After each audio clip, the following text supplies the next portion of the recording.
Sorry. Huh? Are you going or am I I'm going over there.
Good morning and happy Thanksgiving. And welcome to Wheatfield at John Bobo Stadium for the 152nd meeting between the Vineland High School Fighting Clan and your Millville Thunderbolts. We welcome you to Millville High School and hope that you enjoy today's football game in the spirit of good sportsmanship. This contest is being conducted according to the rules of the NJSIAA. These rules provide for fair competition among players. Spectators can promote good sportsmanship by observing the rules of fair play. Any verbal, written, or physical conduct related to race, gender, ethnicity, disability, sexual orientation, or religion shall not be tolerated and could subject the violator to ejection and may result in penalties being assessed against your team. Everyone is requested to take personal responsibility for keeping this competition at a high level of good sportsmanship. Spectators are reminded not to loiter, especially near the refreshment stand, and everyone should remain seated during the game. Anyone who is disruptive in any manner, which includes running, will be ejected from the game by the police. Bottles and cans are prohibited to be brought into the stadium, and by order of the fire marshal, smoking is prohibited on our school grounds. Violators will be removed by the police. At 11:30, the gates will be locked and no one will be permitted to enter the game. Your cooperation is appreciated.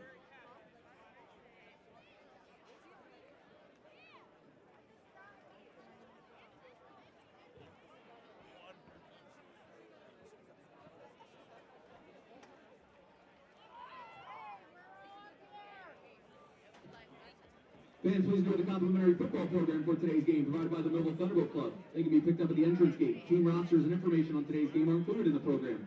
We thank the Thunderbolt Club for all they do for our student athletes, including offering 25 scholarships to deserving seniors each year. This morning we welcome Vineland High School. The Fighting Clan entered today's game with a record of 5-6. They are coached by first-year head coach, Mr. Jose Guzman.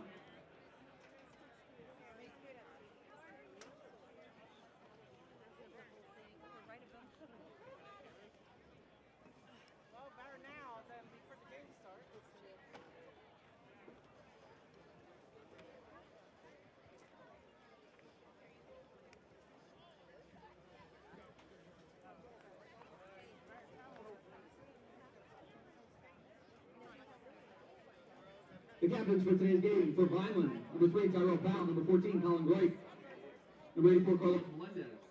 For Millville, number 5, Jacob Zamat, number 8, Nasir Cornish, number 16, Kyle Conyers, and number 53, Marcus Offer. Today's honorary captain for Millville is Dr. Seth Silver. Dr. Silver has been on Millville's sideline as our team physician since 1992. He has made a huge impact on the health of our student athletes. We would like to take this time to acknowledge and thank him for his service. Thank you, Doc, for your mentorship, dedication, and friendship. You have been missed and have some very big shoes to fill. Congratulations on your retirement. Dr. Silver is joined by his wife, Merle, and his sons, Aaron, Nate, and Josh. Thank you again, Dr. Silver. And remember, once a Thunderbolt, always a Thunderbolt. Gentlemen, here we go. That is Hayes. 10. Taylor. 10. Dr. Silverman, would you please?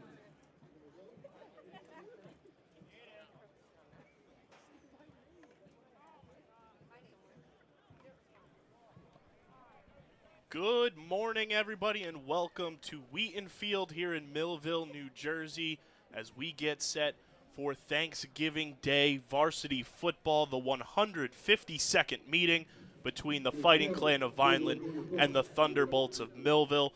Kyle Bennett, Rich Scarpa here in the booth at the newly renovated Wheaton Field, Rich, and we've got a good one on deck as the Fighting Clan and Thunderbolts meet for the 152nd time. Well, right now, captain's out on the field. Millville won the toss, and they said, we're going to offense first. So Millville not deferring, which is normally the case. They want to start with the football, and you mentioned a beautiful field. Brand new turf field, brand new scoreboard. We even have a 25-second clock in both end zones so we can see when the time is running down on the plays. And this is the big one, as you mentioned. Been doing this since 1893. And I think you could take any two teams and put them together. You wouldn't expect the difference to be 2 wins. Vineland holds the all-time lead 67-65 with 19 ties. I was a part of a tie in that thing, and that was horrible. A 0-0 tie. It was not fun. Not fun. But I would be remiss without mentioning Coach Parentazzi, my longtime broadcasting partner. This was a big game and a tradition all the time. And even in the booth, it was watching the old coaches get together with Coach Therese and Parentazzi in here for a while. Miss you, John. And let's get ready for some football, and we could have a really good one here today. Yeah, Vineland comes into this one 5-6, first year direction of Coach Jose Guzman, who has been at the forefront of changing the way that this football team is kind of perceived. And I think, this year we've had ups, we've had downs, but overall this Fighting Clan team has resilience. They never quit, and they are always finding themselves in games no matter who the opponent is, and that's not going to change today here against 9-2 Millville. Yep, Millville last year, of course, winning the overall state title and finishing, I believe, second or third in the whole state. And at this game last year, Millville had the big jump, and you're expecting something to be a little out of line. And we're going to do the national anthem now. I'll get back to that, but it was an outstanding game last year.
Last year was Millville pulling away in the second half, winning 35-16, but Vineland jumped out to a 16-7 lead based off a Russo run, a Greif kick, and a Hitchens touchdown return. Vineland able to stay in it last year, getting 3 turnovers and only yielding 1 back to Millville. So it's going to, you say, oh, they just lost. But what they lost in was the equivalent of the Group 4 for them championship game.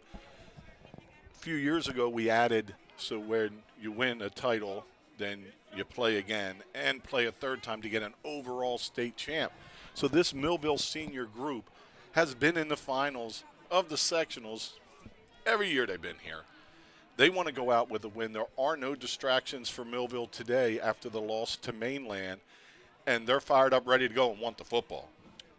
And the Thunderbolt offense led by senior quarterback Jacob Zamat, who feels like yesterday, Rich, we were talking about him as a freshman in this matchup, and he's a senior now at that quarterback position, standing at 6'1", 200 pounds, and, he's a pocket passer, which he knows how to sling the rock, but I think in an advantage way, guys like Gavin Gallo, Olufemi Sode, who can create havoc in the trenches, that's an advantage for them to be able to get after the quarterback if they can beat their matchups in the trenches. In high school football, you can throw the ball some, but Zamat, the last 2 years, over 4,700 yards passing, over 2,000 this year. And the passing attack is really good, and don't sleep on the rushing attack, is averaging over 8 yards a carry. So Zamat has thrown it 230 times this year and has 21 touchdowns with just 6 interceptions, and we are underway. The return is a bouncer, and it is brought up just shy of the 40-yard line, and the 152nd meeting between Vineland and Millville is officially underway as Millville will set up shop on offense, and we'll get to take a look at Cliff Smith's defense for the first time in this one, and I'm sure Coach Smith is excited to be back in this matchup after taking the year off last year, and this defense has been stellar. Week in, week out, has improved week over week, and the matchup today, we believe, is going to be number 27, Saquon Anderson versus Latsier Brooks. Well, the last 5 games for Vineland yielding less than 10 points a game. The defense has kept them in. It's been about the offense if they're going to be able to move the ball with the injuries they have at the running back position. Zamat in shotgun, moves a man in motion, takes the snap, looking to pass. There's a flag already, and they're going to have a wide receiver pass down the field to Brooks all the way into the end zone. We'll see what the flag is because that play might be coming back. Kind of the time it got thrown could be a procedure or formation on Millville. But hey, you got to see the angle after that pitch where he's running, and you know when you see it, you got to yell it, pass, pass, pass, pass, pass.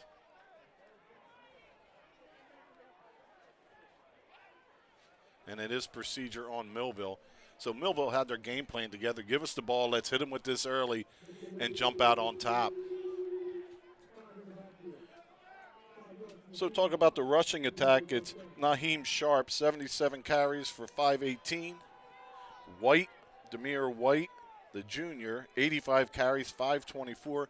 So the running attack is averaging about 6 yards a pop on the carries. Zamont, as you mentioned, a pocket passer. He'll run when he has to, but that's only been about 30 times this year for 60 yards. So one advantage for the Vineland defense, if Millville just has one back alongside of him, he's the only one that's going to be getting the ball to run. You don't look for Zamont to run that much with it. They're going to hand this one off after the penalty, and not much there in the run game on that play, so that'll bring up 3rd and long. As we talk about some of the keys to this, you brought it up right away. It's the Vineland defensive backs against Zamont and the wide receivers for Millville.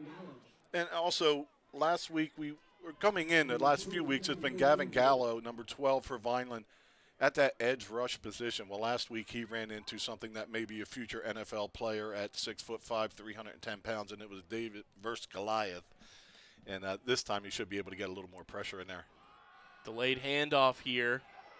Breaks a tackle, running through for a 1st down and more up past the 40-yard line.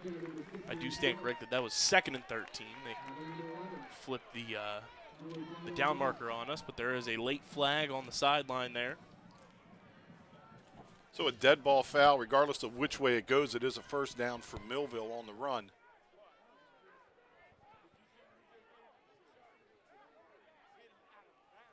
I believe they're pointing towards Vineland and looking at Vineland. Well, Guzman's gridiron, we talked about discipline being a key. And this free 15 for Millville is just going to march him deep into the Vineland end early in this one. Yeah, this is a matchup, you know, like we mentioned, it's the 152nd rivalry. This is a historic matchup. It runs deep in Cumberland County, and you got to be able to stay composed and be disciplined every single play, and free 15 yards is never good no matter who you're playing against. But to give Millville free 15 is not ideal here early in this one. About 37 yards on that from a 2nd and 2 to a 1st and 10 at the 25 of the Vineland Fighting Clan. Zamont in shotgun, takes the snap, hands this one off. And another flag flies in. It's going to be holding against Millville. And that was on the edge, on Gallo.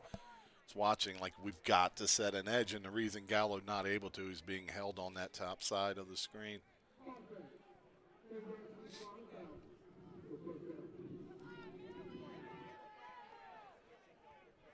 Very cool article this week from the South Jersey Gridiron Gang as well, highlighting both coaches in this matchup, both being of Hispanic descent and background. And I could stand corrected here, but I'm pretty sure this is the first time we've had both coaches from both of these teams with a Hispanic heritage, and I think, you know, that elevates it for both of these guys to represent not only their teams but also their backgrounds.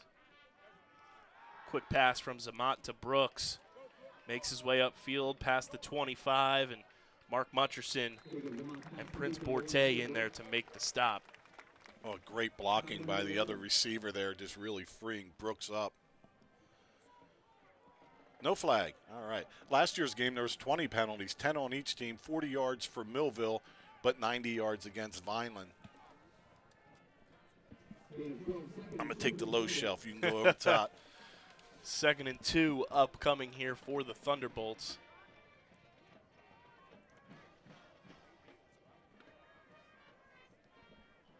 Zamont takes the snap. Delayed handoff there. And down at the 10-yard line, so a pickup of about 6. And a fresh set of downs for Millville.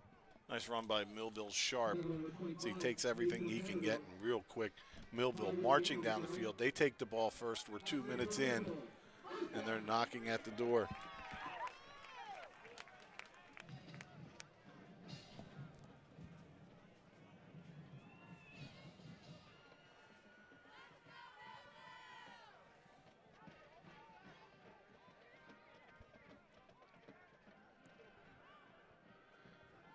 Fade to the top. Zamont looking to pass, and it's incomplete. Receiver overran their route. Had the right spot and the right side, but they were going with a slant. But they That's had any higher. They had them all on an island there. If that ball's thrown any higher, it's probably in the hands of a Vineland defender going the other way. And I don't know that they can catch Xavion with that head start on him. 2nd and 10 from the 11.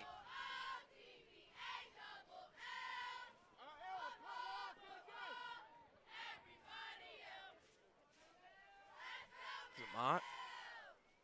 Reverse handoff to Brooks. He's got plenty of space and practically goes into the end zone untouched.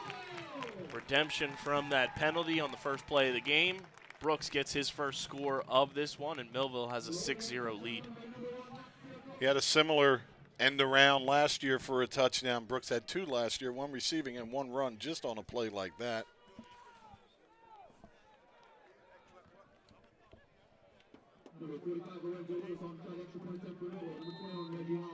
Lorenzo Lewis in for the extra point attempt. Ball spotted, kick is up. And it's good. So with 9:23 remaining here in this opening frame, it's 7-0 in favor of Millville. And we're going to take a quick break to have a word from our sponsors. Don't go anywhere. You're watching the 152nd meeting between Vineland and Millville here on Thanksgiving Day. The Red and Gray Gridiron Club would like to thank the following sponsors for their support of the Vineland High School football team this season. The Greenview Inn at Eastland Golf Course, Reconstructive Orthopedics, Newfield National Bank, Van Dodge, Allen Associates, TechNed Consulting, Medio Law Firm, Barufi Brothers, G&S Dry Cleaning, Vineland Education Association, Dr. Michael Gorson General and Cosmetic Dentistry, The Claridge, a Radisson Hotel, Larry's 2 Restaurant and Catering, Botino's ShopRite, Coraluzzo and Torrisi Petroleum Transporters, Richland Carpet, Manny and Vic's Pizzeria, Sir Speedy, Rap Performance specializing in custom apparel and promotional items, and The Sweet Tooth. The Vineland High School football team and coaches thank everyone for their support on and off the field and look forward to another successful season. And welcome back, everybody, here at Wheaton Field in Millville, New Jersey. The 152nd meeting between Vineland and Millville here on Thanksgiving Day. Kyle Bennett, Rich Scarpa here on the call with you as Millville set to kick off after scoring the first touchdown of this contest. Bit of a onside squib kick, catches Vineland off guard, and Millville is going to be back on offense just like that.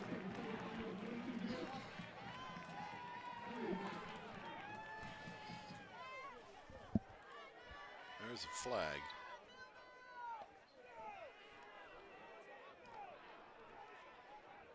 They're spotting it on the Vineland 46.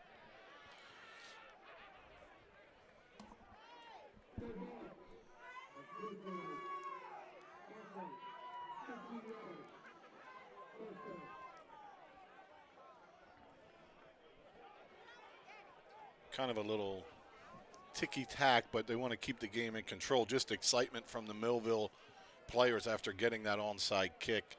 A little too much celebration on that. That'll push them back, but still in great field position. Back at their own 39. And this is an opportunity now for the Vineland defense to go out there, make a play, and get this ball and get your offense out on the field for the first time. And kind of stall momentum for the Thunderbolts. A lot of juniors on that Vineland defensive side. It's Noah Cruz leading the way with 70 tackles and 3 sacks. All day to throw, looks to the middle and complete, hopping over a defender before he's hit and brought down at the 40.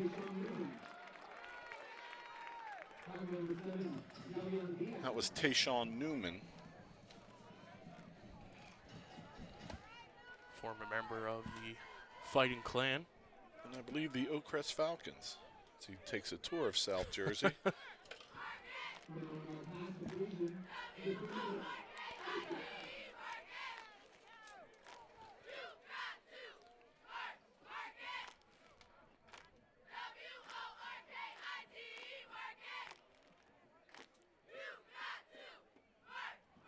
Zamont looking to pass. He's firing deep, looking for Brooks, who broke away from the defender.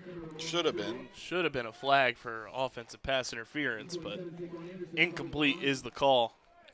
And those defenders for Vineland also back there, Shaquan Anderson, and that's the matchup we talked about pregame. Mason Afanador, 68 tackles, 3 interceptions. Ryan Maven with a couple interceptions and 61 tackles.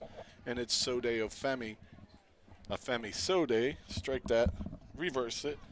So little to do in so much time, Mr. Wonka. Yeah, Sode, one of the all-conference members for this Fighting Clan defense, as this one's handed off. Sharp going to find plenty of room to run. And picks up a first down and more. Well, Millville not with their traditional spreading of the field, but they're really spreading up that offensive line. The spaces and the gaps are big, and there's plenty of lanes to run in. Almost seems like Millville's line is letting Vineland get upfield a little bit, and they're taking themselves out of the rush lanes. 1st and 10 from the 24. Looking to pass. Zamont fires, looking end zone, and it's intercepted. The previously mentioned Mason Afanador comes up with the interception in the end zone. And like we talked about, Rich, this was the opportunity for the Vineland defense to make a play, get the ball back, and get the offense out there. Mason Afanador comes up big with the Turkey Day interception. Yeah, Afanador, I just crossed off that 3 to a 4. Nice job high pointing that. And the onside kick and the momentum from Millville still in progress as Vineland's going to start at the 20, but a great job. Special teams have been a real plus for us this year, and that surprise onside kick and the Vineland defense able to get that turnover to get it back. Now we get our first look at the offense. It's Tank Powell at quarterback, probably from game 4 or 5 on. He's added some stability after Vineland went through a few quarterbacks early in the year. Tank hands this one off. Don't blow the whistle so soon. I want that extra yard on the way down. Hard-nosed run there by Prince Borte. So Vineland's rushing attack since Charles Clark's injury. It's Powell with 442 yards, 6 yards a carry. He's playing quarterback. Cephas with 370 yards, averaging 3.7. And Borte will be the third who's getting his second start in a row. Yeah, Cephas out with injury. He was day-to-day. Unfortunate that he wasn't able to suit up for this one as a senior.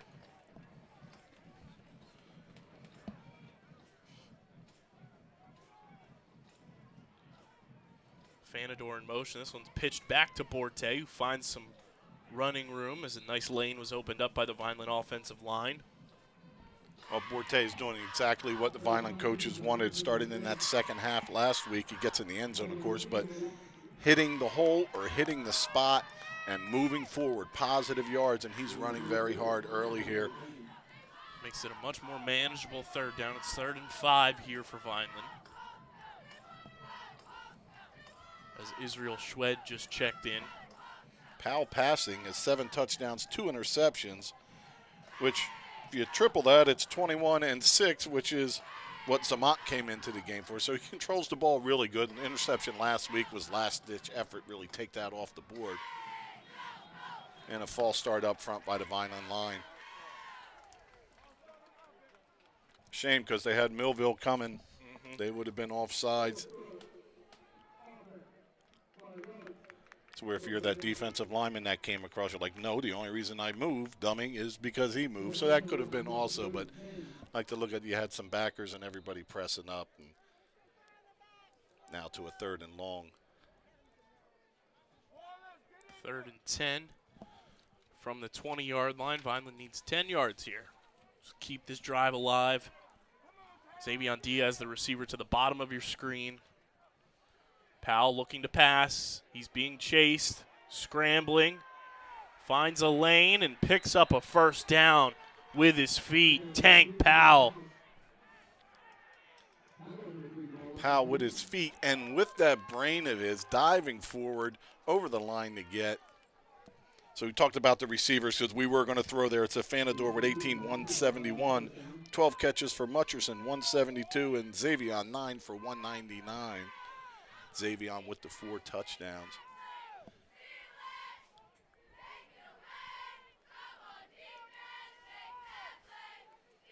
So we go across the front of that Vineland offensive line. Seniors across the way. 1st and 10 from the 33. And I do stand corrected as Josh Cephas is in the game. He was just taken down by the whistles. Good to see him out there. Forte just gets the start in this one, which is the more traditional way that early in the season they were deploying Josh Cephas, was kind of as that change of pace back and allowing his speed to kind of factor in and catch a defense off guard.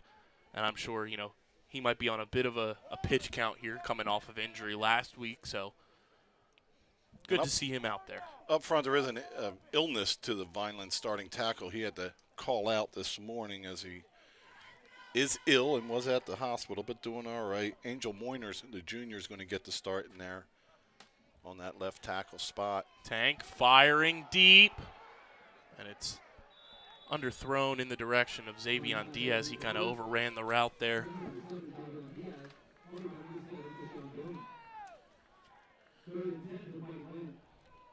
Little football joke there. It was 7-on-7. Every year the game gets closer to a 7-on-7, you know. 3rd and 10 from the 33.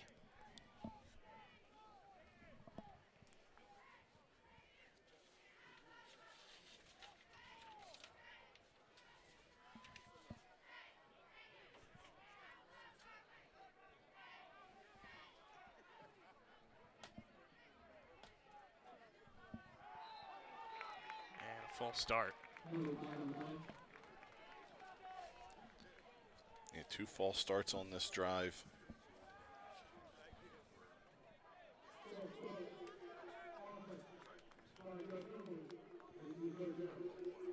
You know, as you mentioned, 2 carries get you to a 3rd and 5. You know, and you're staying within it, where you have so many more plays to be able to get you what you need. But this offense, which really needs to stay in the right down and distance to be able to execute. And Vineland's going to burn their first time out of the game.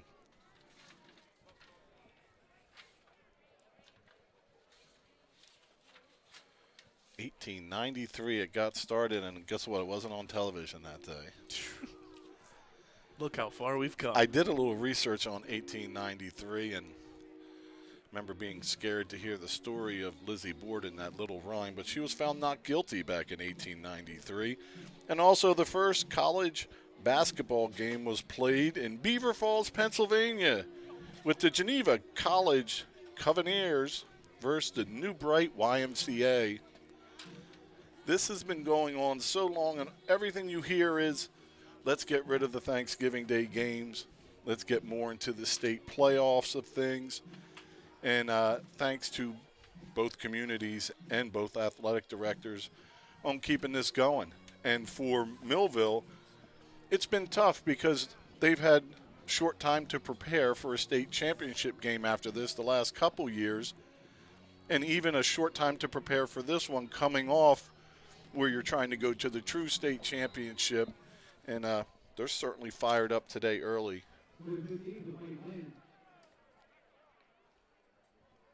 Third and 15, 4 minutes and 30 seconds to go here in this first quarter. Tank, QB keeper. Not much there, and that's going to bring up fourth down.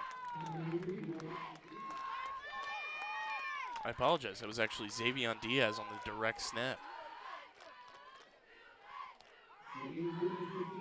So Greif in to punt it away, all-conference punter. See if Millville has a tricky rush plan. They had that surprise onside kick. The surprise taking the ball first.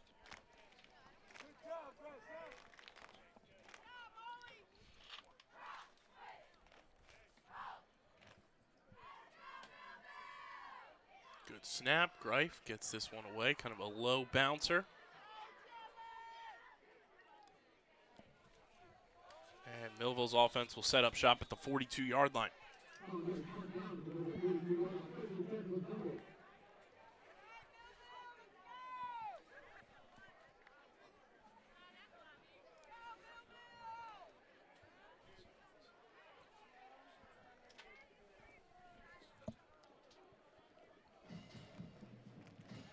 Hard to defend Millville when they mixed the run and the pass so well early in this one. And it's not just, oh, I'm going to hand it off here. Oh, there's the handoff. Every play has that pass option off the end. Same play, but this time it's a fake and we're throwing. You know, and the quarterback is always in the right position. Zamat goes empty set here. Man in motion. Fakes the handoff. Screen to Brooks and Prince Borte. And the ball comes out, but that was ruled incomplete now. Probably would have been the ground causing the fumble anyway, but. Brooks a little slow to get up there. Hopefully he's okay. Well, Millville had enough time to watch last week's game as it was a center screen that somehow fooled the big humans up on the line as they thought, oh my gosh, I finally beat this guy on a pass rush so clean. Oh my God, so did all my buddies. And then, of course, thrown underneath and picking up big yards. Millville tries it early, but Borte right there. This one's handed off. Sharp picks up a first down and more, runs out of bounds. There's a flag. Now the over on flags may come in before we hit halftime.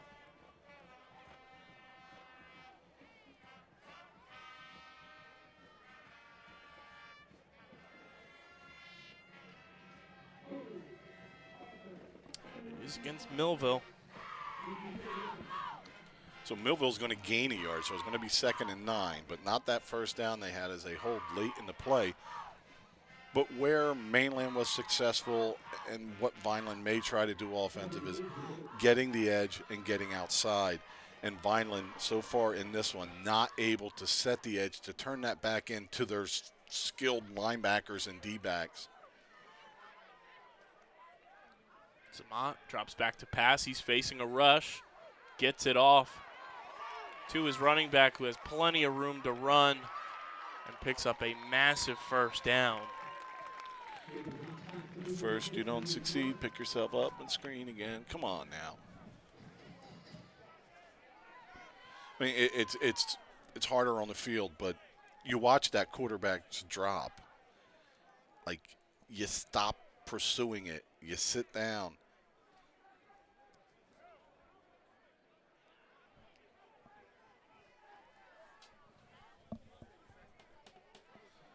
He's using Vineland's aggressiveness against themselves.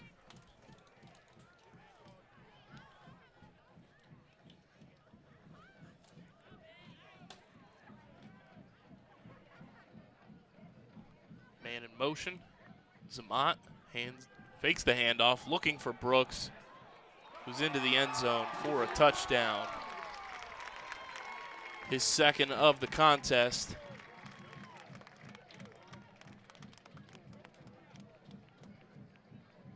2:07 to go here in this first quarter. It's 13-0 Millville. That 29-yard pass completion from Jacobs off the ball to Brooks. And it's just put in the section. As you hear the PA announcer, Brooks has the most TD receptions in a career, does the junior.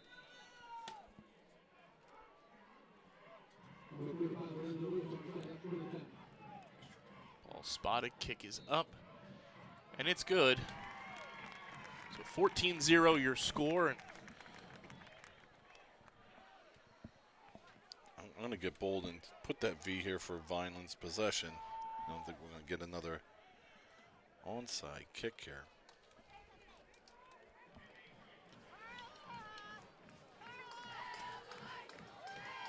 Officials look like they're exchanging recipes, and then they're going to head up the field.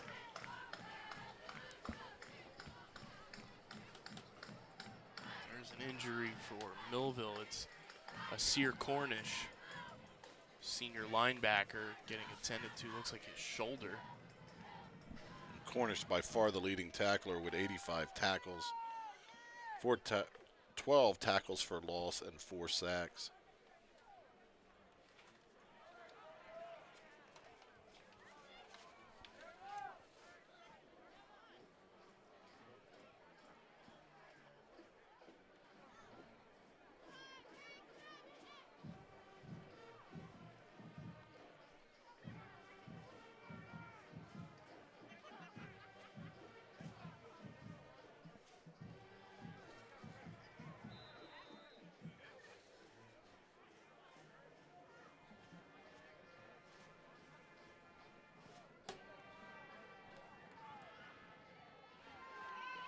Finally going to return this one. It's Xavion Diaz, stays on his feet.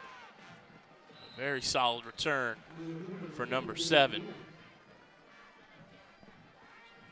Brings it up just past the 30-yard line.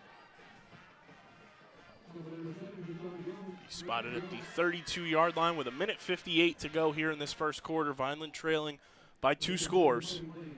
Looking to put their first points on the board in this one. Only that 1 first down for Vineland so far. Sode on the offensive line today, too, at left guard.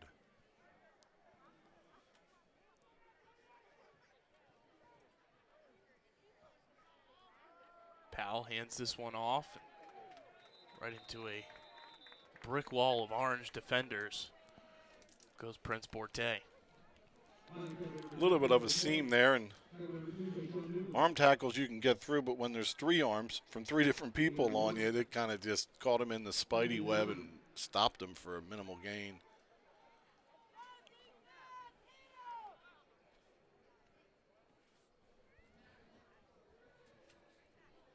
Every score is so important, but Vineland needs to do something with this football here. 2nd and 9.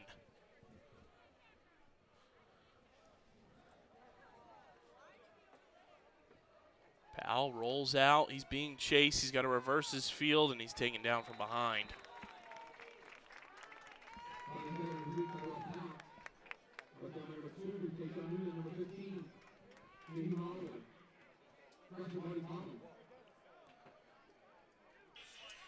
Millville just rolling people in and out based on down and distance, having key personnel where they need to be, as now they're going to settle in and try to play the pass.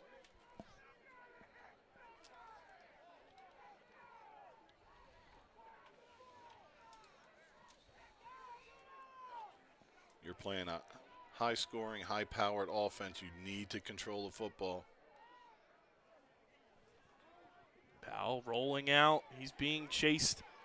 Got to get out of bounds, and he does.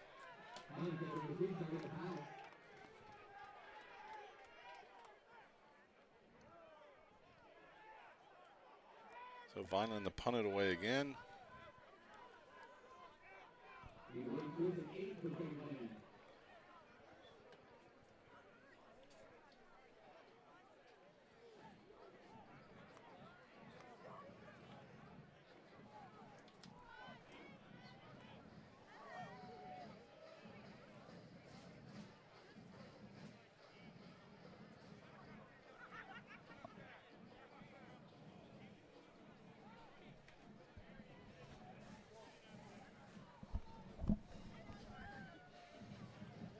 McBride's going to let that bounce in front of him and take it on the hop. He's hit but stays on his feet. Mutcherson in pursuit. He's got the angle on Mutcherson. He's got it on Gallo. Flag hits the field.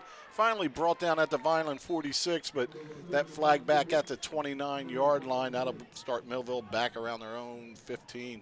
Yeah, multiple flags flew in, so I think that flag over is looking real good, and we're still in the first quarter. Well, McBride's speed looked outstanding there as, Mutcherson, one of our quicker players, he had the angle and just couldn't close in on him.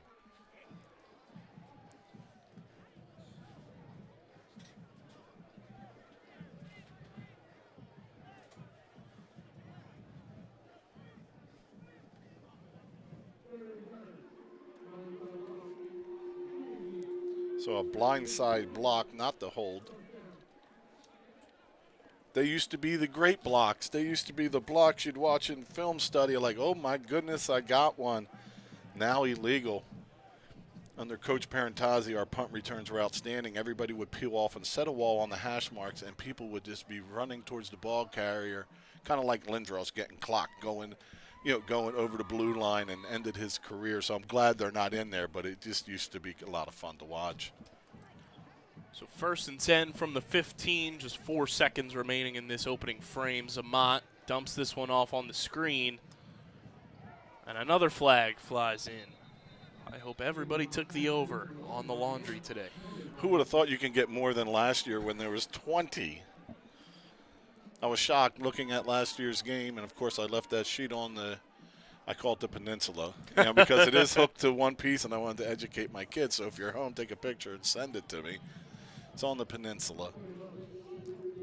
I'm like, no way you're going to get over 20.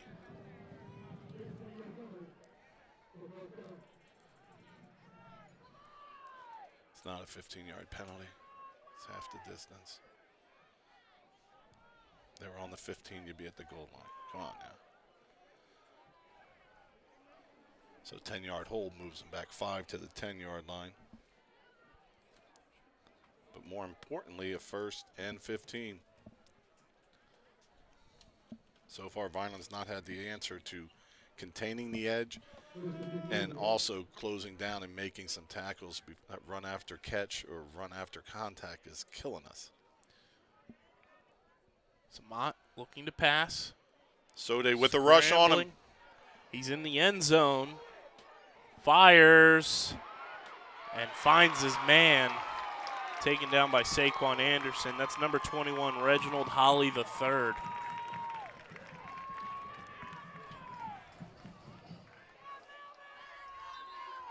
And Jacob Zamat is down on the field, injured.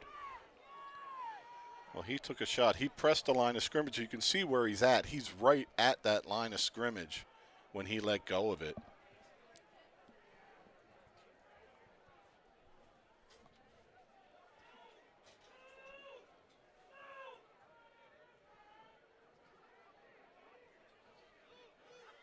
Hopefully Zamat just got the wind knocked out of him. He was all the way extended, torso open, took a shoulder to the midsection. Say, oh, it's just the wind knocked out of you, but you can't breathe. It's not a pleasant feeling for those of you who haven't had it. So hopefully he'll be all right and be able to get up.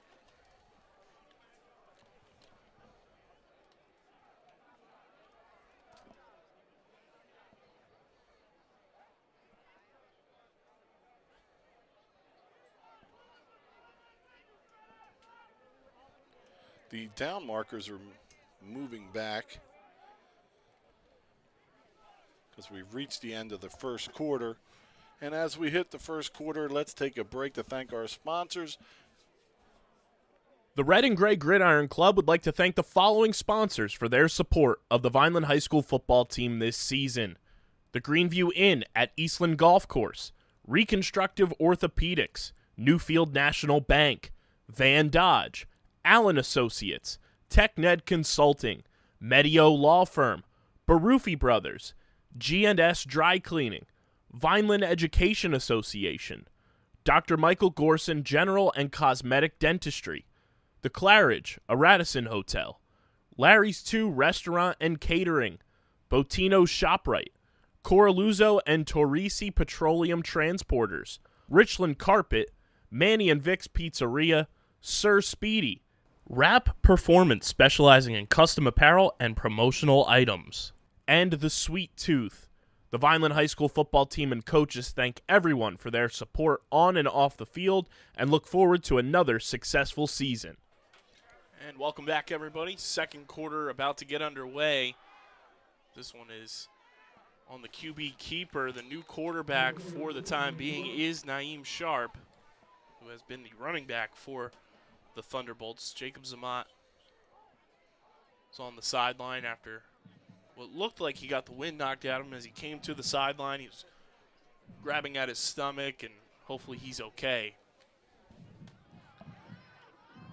Sharp carrying this one and taken down hard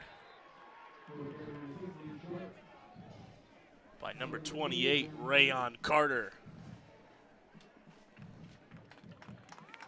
Beautiful tackle. They're the kind of things. Zamat re-enters the game. Beautiful tackle. They're the kind of things you need to do. They shut him down. He turns back to the far side. Not only do you make a tackle, beautiful tackle, pump a little life into your team. Apologize, I believe that was Mason Afanador actually on the tackle. The 25 and the 28 looking similar there. It's like, you go, Carter. Zamat back in for this 3rd and 4. Looking to pass. Blitz from Vineland. And Wattier Brooks able to come down with that one. The Vineland defender slipping on the coverage. Zamat stands in, and that time Vineland had good pressure.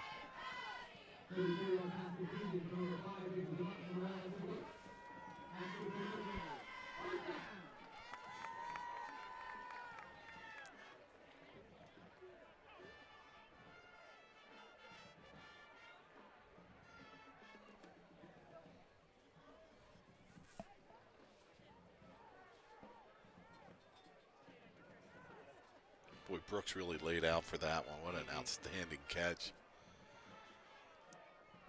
Zamat fires to the corner of the end zone. No. They called that a touchdown. The 3rd of the game for Wattier Brooks.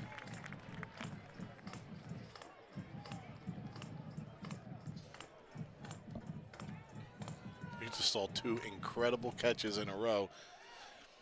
And as a freshman, it's Brooks getting all these offers. And everybody's like, oh, well, he's really good, but, you know, I don't know about all that. Well, you're seeing about it.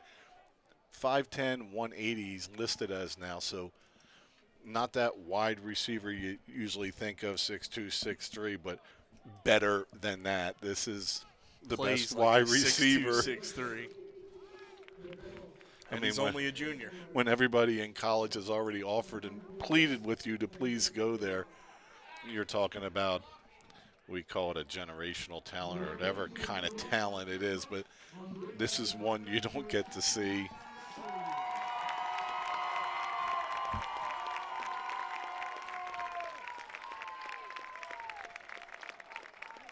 So Brooks, they just made the announcement, the most receiving touchdowns in New Jersey history with a year to go, and neither one of those last 2 catches were easy. He lays out on his stomach, catches it at the 5, almost looked like Carter's attempt at catching a spike of the football, and then great job in the corner of the end zone.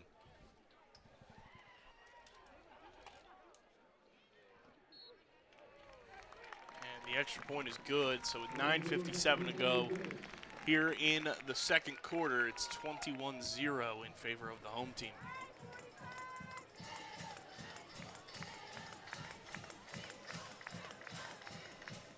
I did think Millville's coach was going to go out for those past couple of plays and suit up. He was at about midfield playing a deep running back position there. I wasn't sure what was going on because he was signaling, all right, stop playing, make the band and everything quiet, because they wanted to present Brooks as well. They should. Thought he was upset they were still playing. I'm like, you got to enjoy it a little bit, but they honor Brooks quickly and get back to football. Congratulations to him and the Millville Thunderbolts. But now it's time for that Vineland offense. Get a little something going.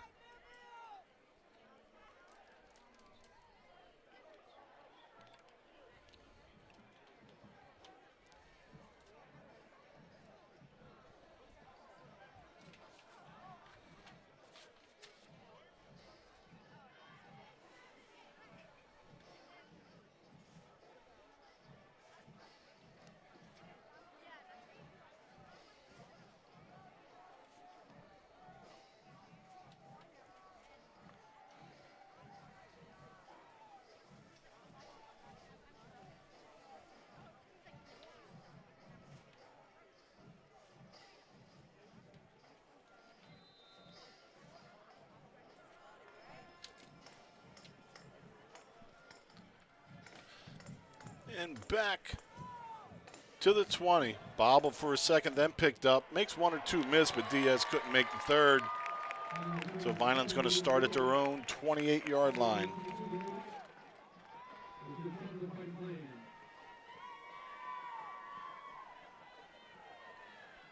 Vineland winning 4 of their last 5, shoring up a lot of things and coming from that 1-5 start to even it out and then lose that tough one last week. Need to get back a little bit to that, and it's really hard to move the football on Millville, but we've got to find something. Defensively, we've got to contain the outside. If he's going to throw it around, let him throw it around, but we can't also have him run. We have to shut one or the other down. I don't know that you can totally shut down the passing attack of Millville, so you need to commit to that running game.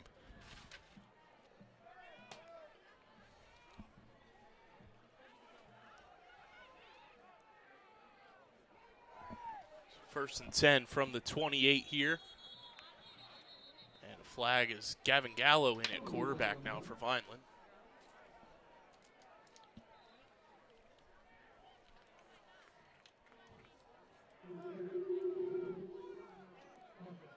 It's like Lost in Space. You're probably too young to remember that. No, I definitely know Lost in Space. Will Robinson. Danger, danger, danger. Yeah, the danger was that one guy hanging out with, I don't know.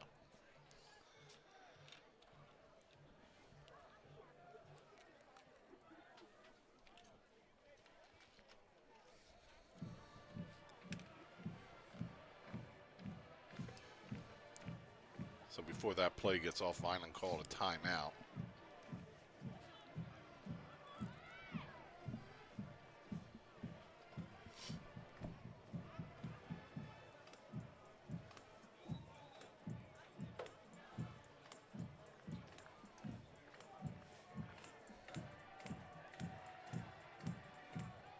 So Gallo stays in at QB.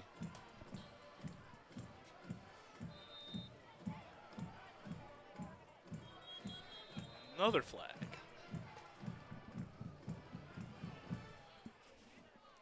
So coming out of the timeout, I'm not sure. Oh, 12 on the field, okay.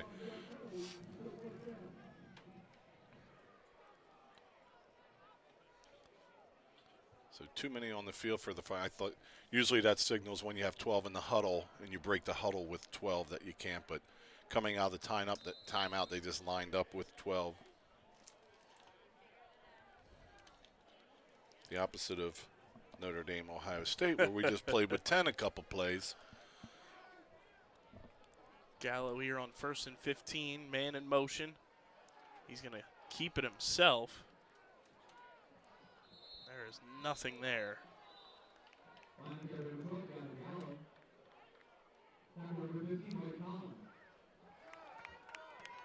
Hopefully Tyrell Powell is okay. Much easier to tell that during home games when they're right in front of us, the pop-up.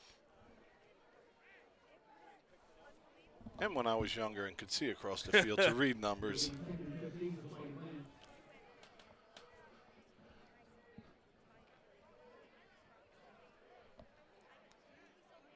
Vineland's not going to be able to get this off.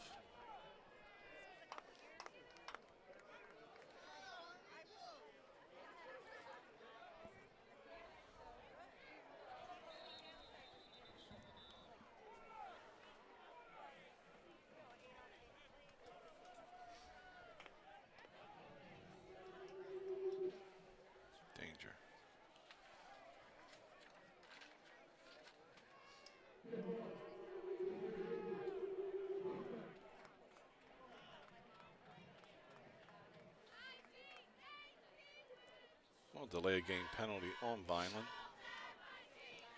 Tell you what, that's, of course that's a penalty, but it is nice having the play clock on the field. A nice addition to Millville's stadium refurbishing.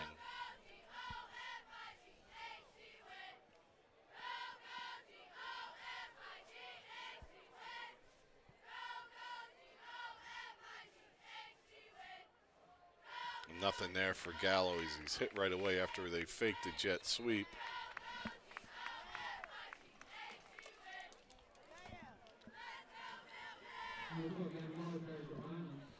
Looks like Powell's going to head back in now.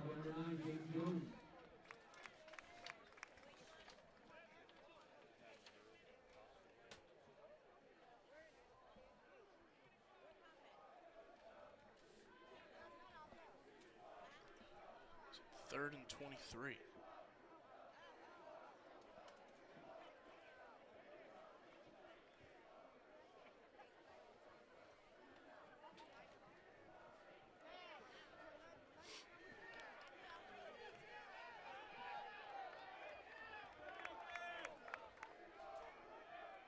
Tank gets taken down quickly.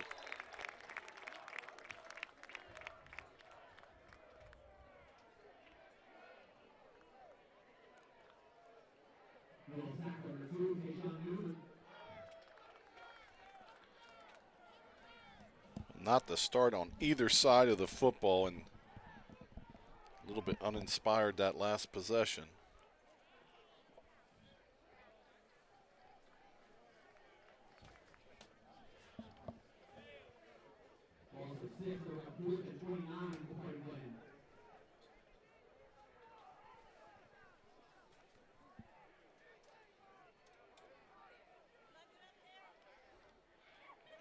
Right now it's seeming like the window wasn't big enough. You couldn't throw the records out today. You couldn't, and there's another delay.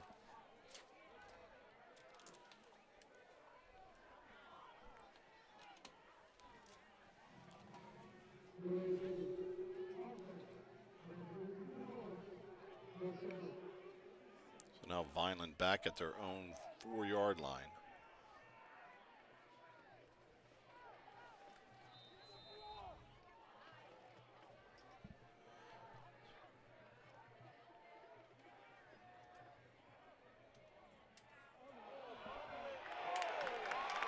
Greif not able to come up with the snap off the turf. Tackled for the safety.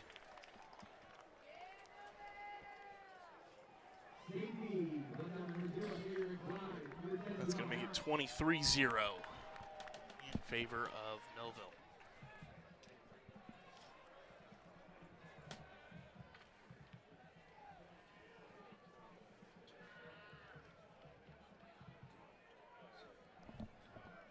Vineland used timeouts to avoid the delays. Still got the delays. Just a very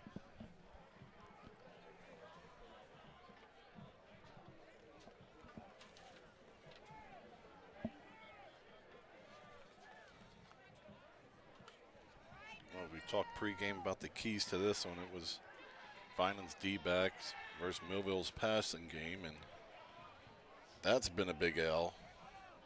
Ability to run the ball, non-existent.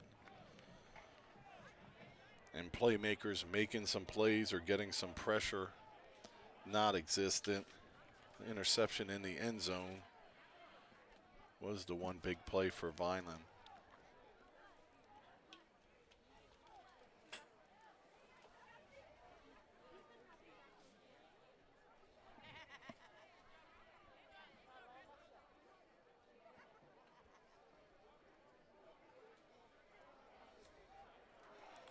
After the 1-5 start, winning 4 out of 5, but now you're facing your toughest opponent of the year, and Millville's more than ready for it.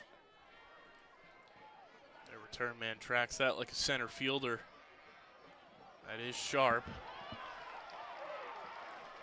Makes it up to about the 45-yard line. That's Caden Barnes on the tackle. Caden Barnes, first one up there, breaks down, turns him inside, then pursues to play after he breaks through a couple guys. does a nice job coming back for the tackle.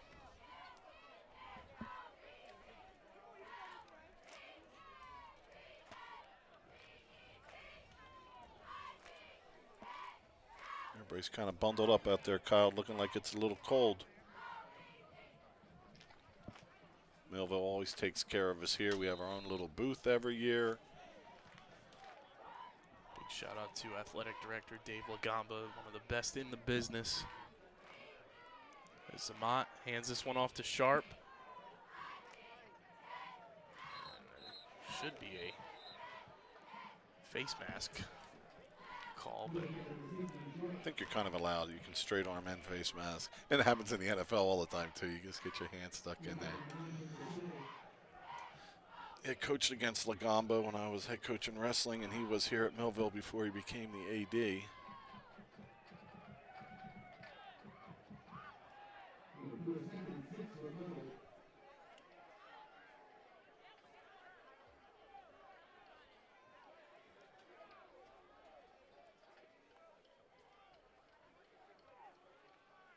Beautiful open field tackle by Borte for a loss of 1.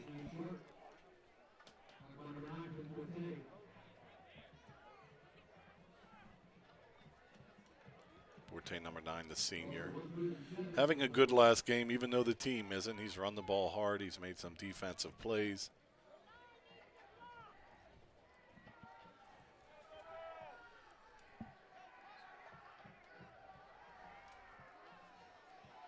All right, let's get a little pressure on him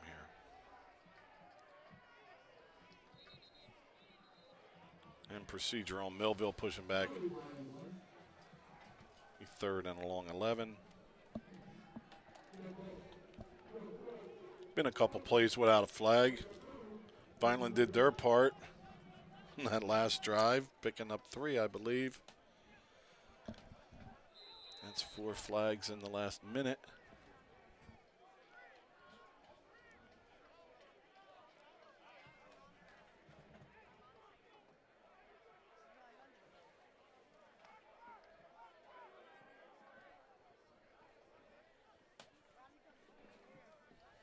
Zamat looking to pass. Fires. Taken down by Xavion Diaz is Sharp. So Millville's first 4th down of the game. And it's 4th and 12. And it appears that this is not a game of Madden football where you leave the kicker and the punter on the bus.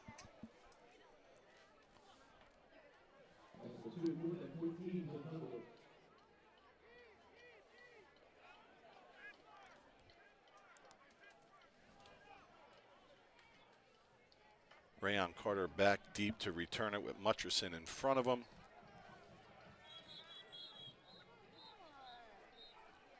And Millville takes a timeout.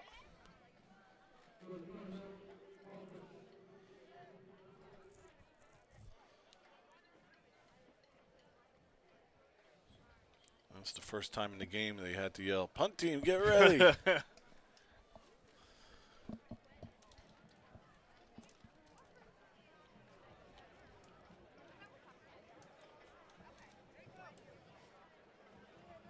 Talking pregame, new stadium, new track, or new field, new track, scoreboards, all the, and the rebranding of the mascot, all the way complete.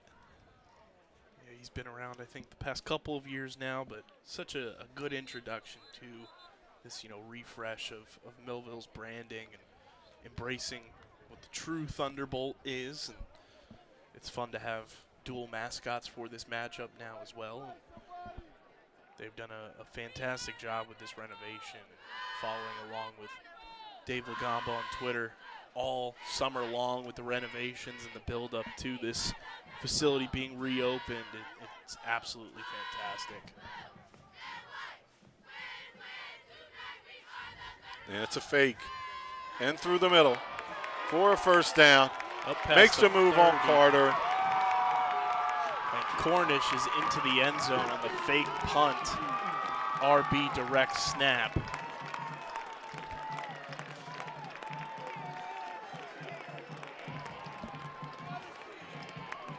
That's going to make make it 29-0. 58-yard touchdown run by number 8, Asir Cornish.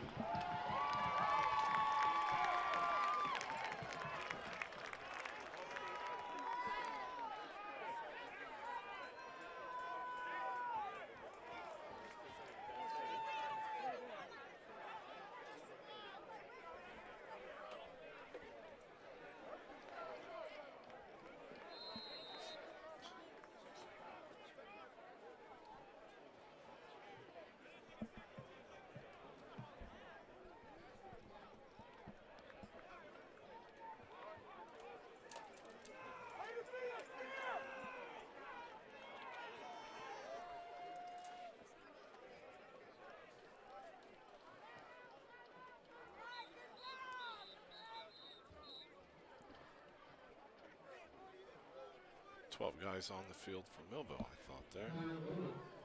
They called timeout. Yeah, they had 12 on the field.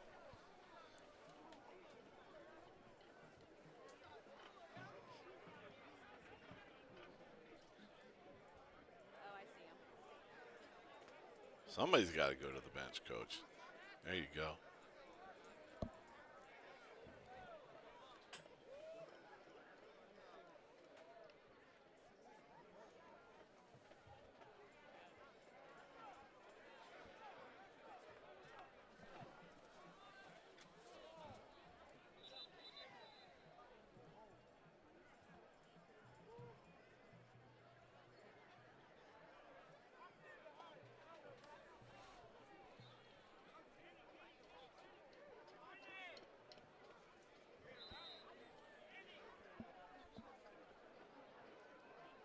So the try for two, this time with 11 for Millville. Zamont in the shotgun. He's got 4 guys out to the top. They do a little parallel. Goes to the other side and complete for the 2-point conversion.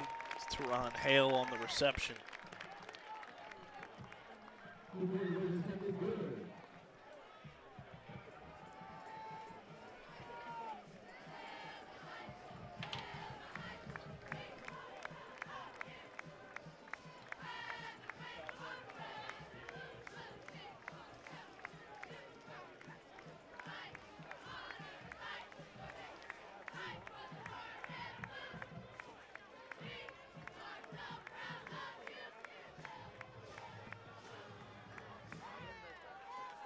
Kyle, don't forget to set your lineup for today. Yes, don't forget there is football tomorrow as well.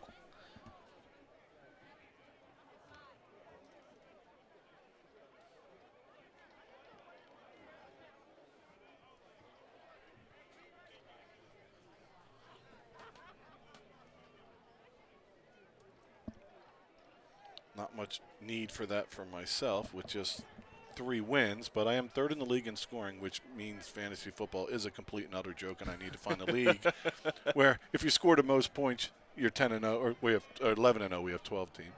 11. If you have the least points, you're 0-11. Add them up, and let's get a winner because it's about scoring the points. I can't control the defense that way. Very frustrating. This one is kicked off. Will be Xavier Diaz on the return.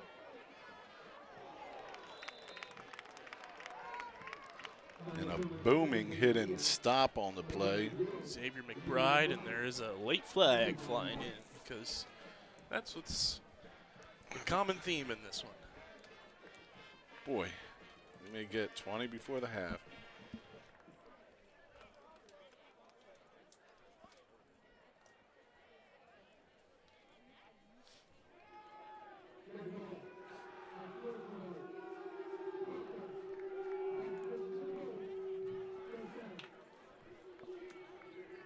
So penalty on Vineland.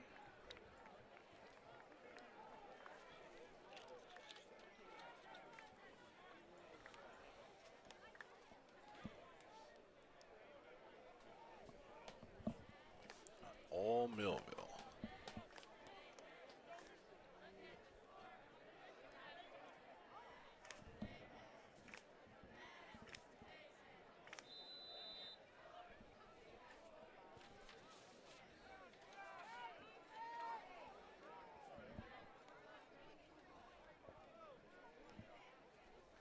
This one's handed off.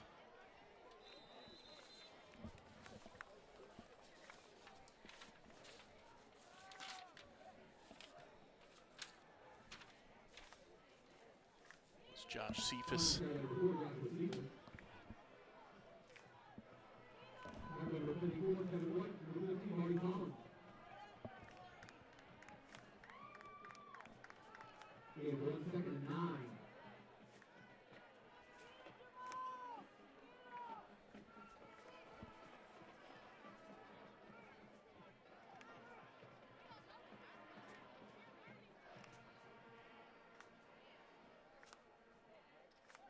Tank fires. It's off the mark, intended for Israel Schwed.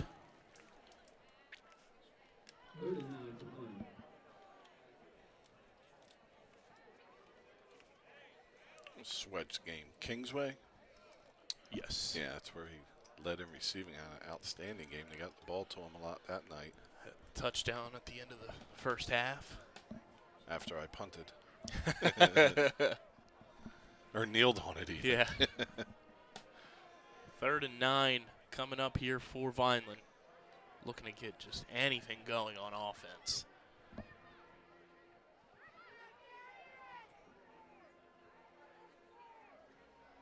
Tank rolls out.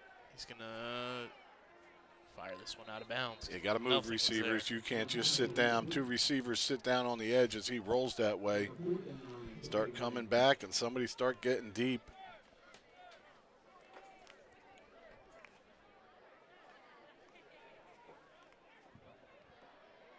Like when your joystick's broken, the guy just shakes in place and doesn't move.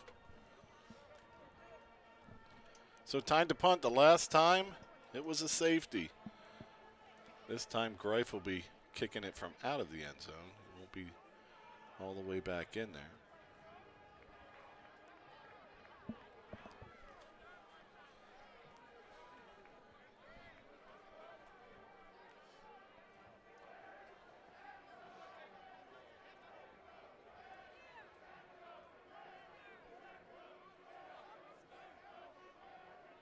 Greif gets this one away.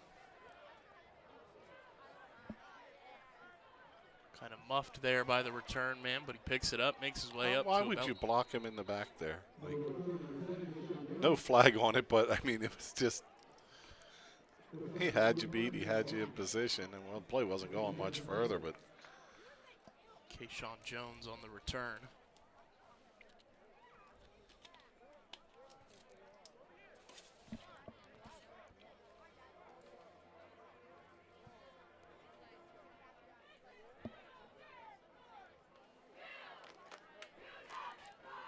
So right from midfield, 2:09 to go.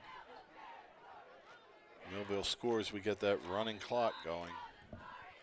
Not what people thought, well, not what the Vineland side thought coming into this. Did know coming in that Millville losing last week was going to have them really focused on this.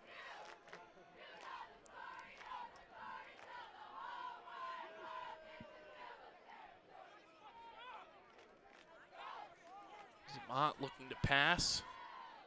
He's firing deep, and Brooks is all by himself.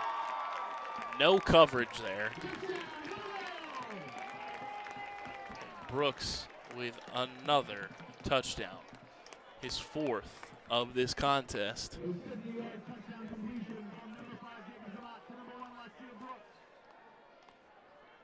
And with that completion, Latsier Brooks has broken the South Jersey record for receiving yards.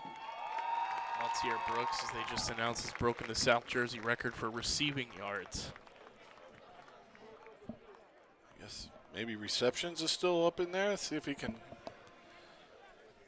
get the Triple Crown. Last year it was Brooks with 4 receptions for about 38 yards.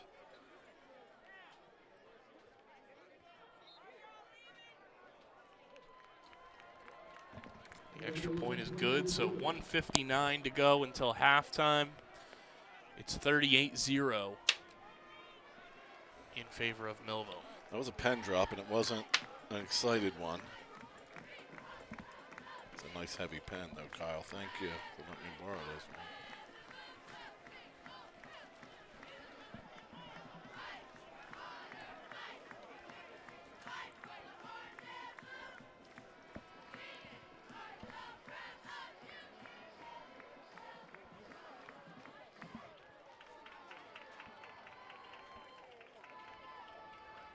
speechless.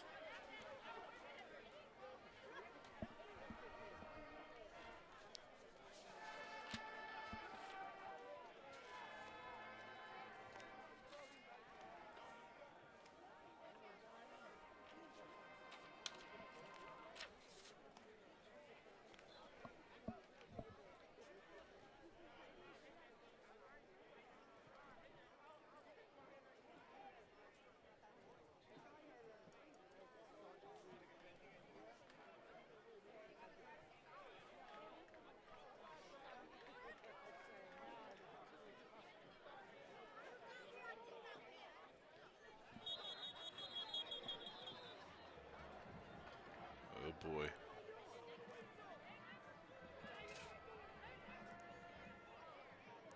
This is going to be trouble. You think you had flags in the first half. I'm about to come out of this booth myself. Looked like they tried to do the flying V there, just didn't spread their wings.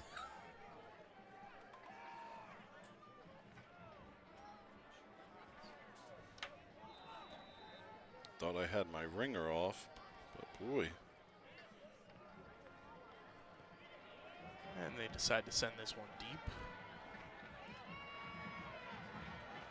Savion Diaz found a hole, got it to the 35-yard line, and that's where Vineland's offense will set up shop with the running clock going now.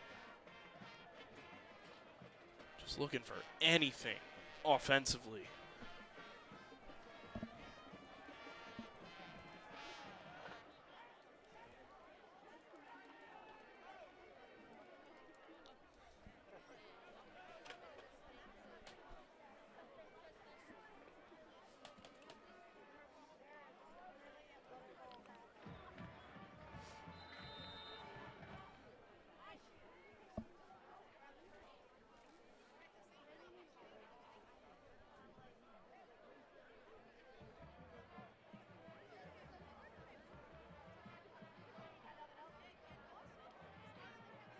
Tank hands this one off.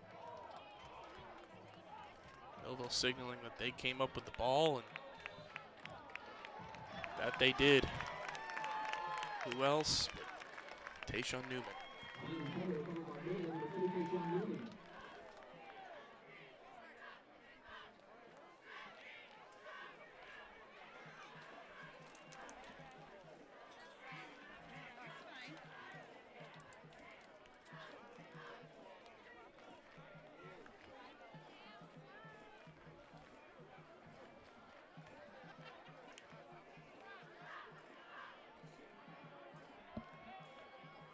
I'm still missing one, right?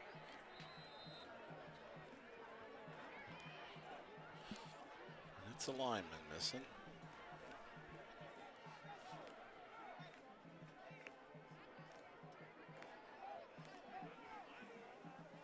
Play it with 10.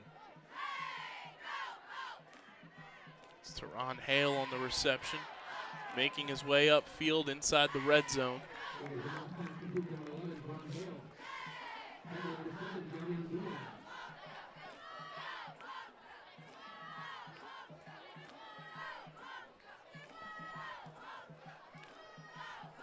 Josh Cephas out there playing defensive back for the Fighting Clan.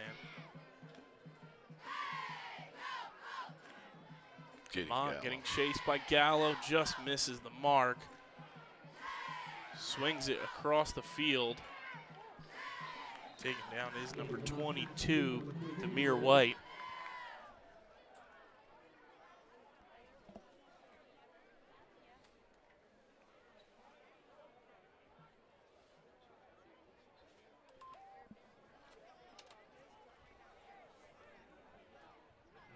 Second and 6 for the Thunderbolts.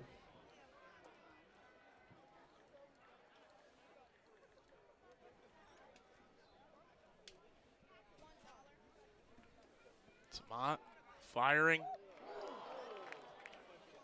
And they called that a touchdown. Looked like it hit the turf first to me, but what do I know, Rich?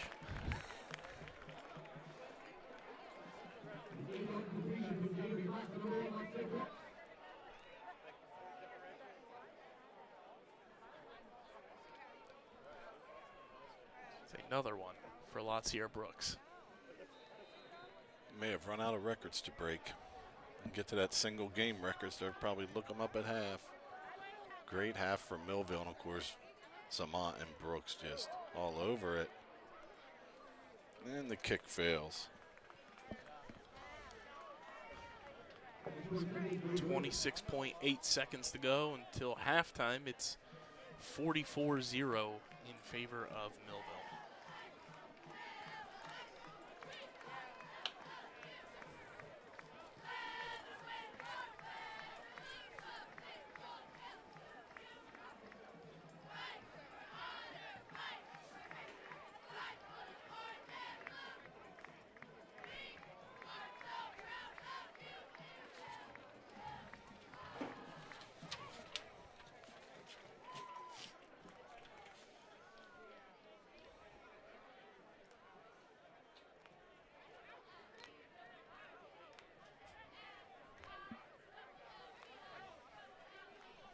Radio halftime show is going to be a lot of fun.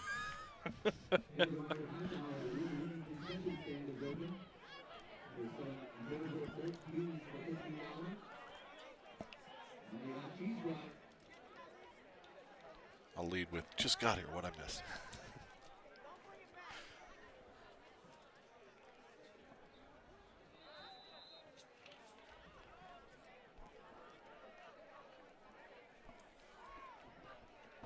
Millville sends this one away.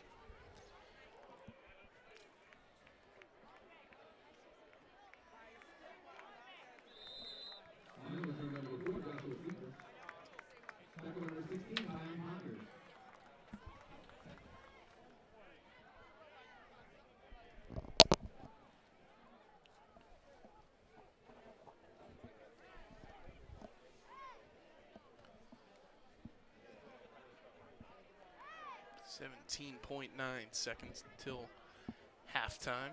Ball's at the 30-yard line.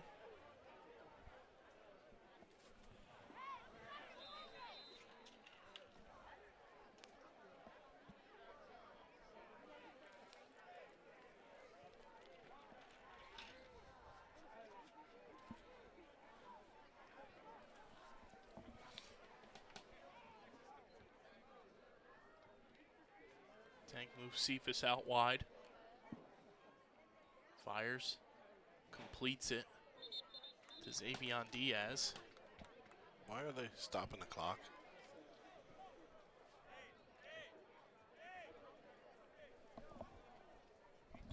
Those of you watching, when it's a 35-point lead, the clock runs on pretty much everything. Out of bounds, the clock still runs.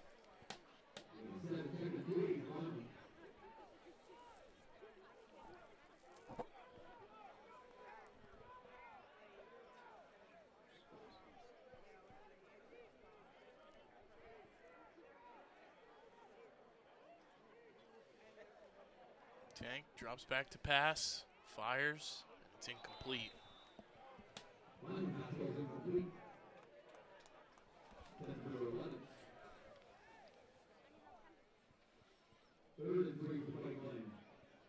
Maybe at halftime, the marching band will refuse to yield.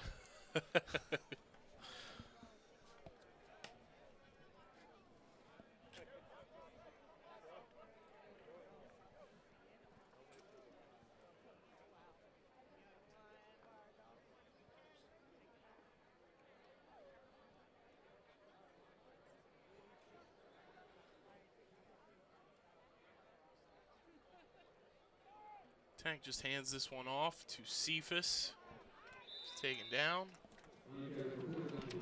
Clock hits zeros, and that's going to do it for the first half here at Wheaton Field in Millville. 44-0 in favor of the home team. We'll be back after halftime for second half action here for the 152nd meeting between Vineland and Millville here on Thanksgiving Day. Don't go anywhere.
The man this year is led on the field by drum major Josh Flores and Isabella Police, this year captain Naomi Ayala. The show this year is entitled When the Forest Falls. This year's staff includes Rob DeSantis, Jasmine Fingal, Callie Moore, John Ryan. Congratulations to the women winning their first 2023 New Jersey State Championship this season. They also won the best picture award the entire competition. Thank you all for supporting throughout the season. It's like a winter game.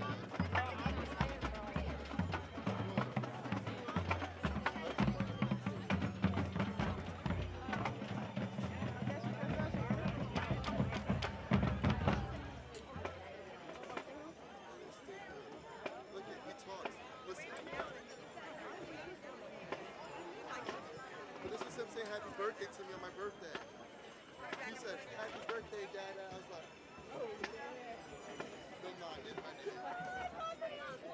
You were here? This is playing over and over again.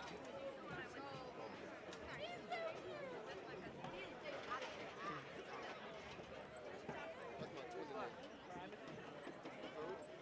Oh, yeah. When is he coming back?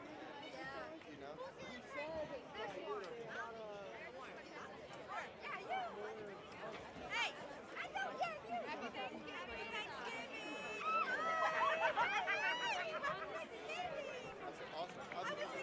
I gotta change my gym membership. I'm still at any time, but I know you and Austin going to Planet. So I told him I would switch to it. I just haven't switched. I ain't gonna lie.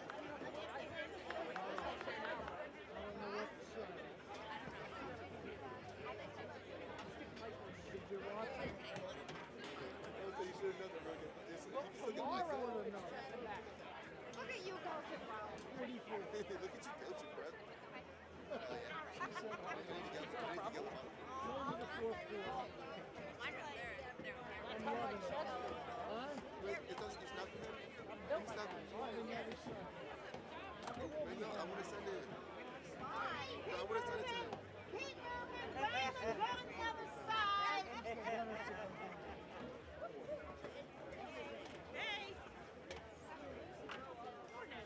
Right here.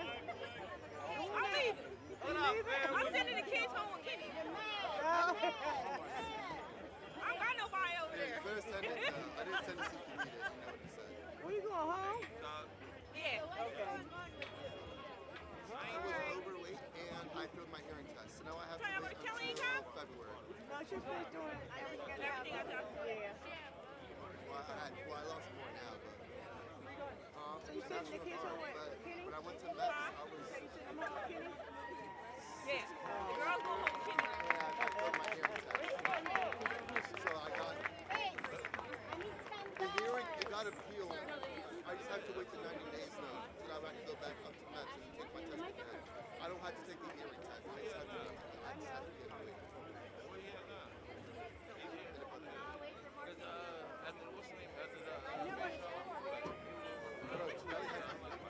Oh, you gotta step up here. You gotta step up I here. have to pick her up, take her there.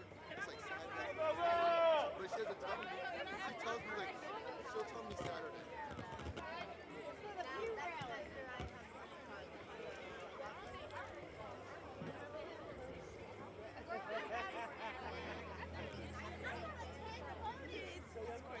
So where you going at?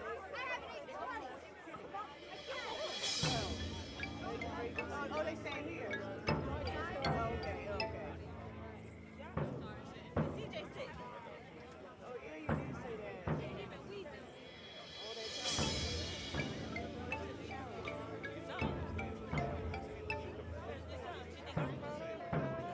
that's right, girl. We getting over.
Let's hear it one more time for your Group 4A New Jersey State champions, the Millville Marching Thunderbolts.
And welcome back, everybody, to the 152nd matchup between Vineland and Millville here on Thanksgiving Day 2023. Kyle Bennett, Rich Scarpa here on the call with you.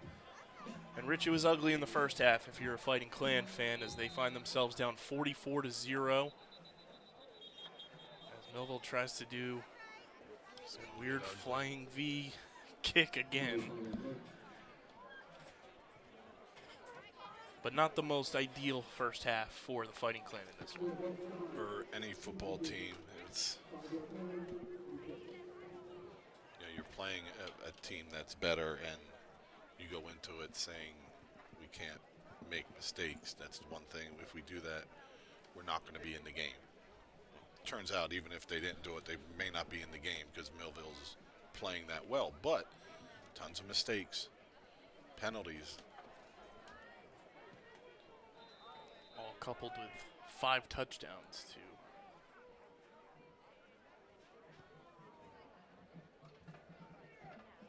Get on the football.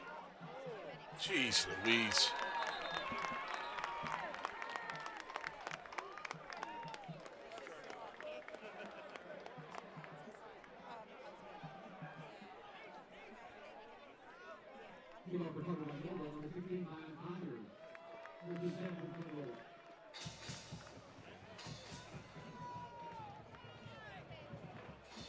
It's turning into like staying for detention on the Wednesday before Thanksgiving. When they wanted me to stay for that after-school thing. I was like, I'm not going to be here till 5 tonight. Nope. So 1st and 10 from the 28 is where Millville will set up, as they have a 44-0 lead. We're doing some halftime research, and we believe 55 points is the most scored by a single team in this matchup. As Amat hands this one off to Sharp.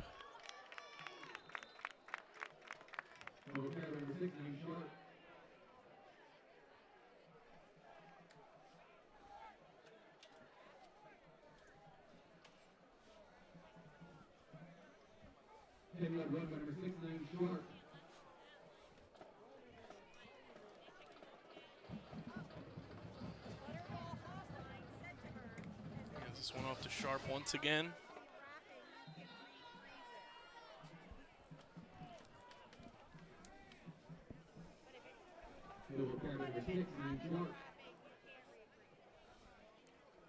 With that carry, number 6'9" Sharp has now passed 2,000 yards rushing for his career. Sharp, they just announced, has surpassed 2,000 rushing yards for his career.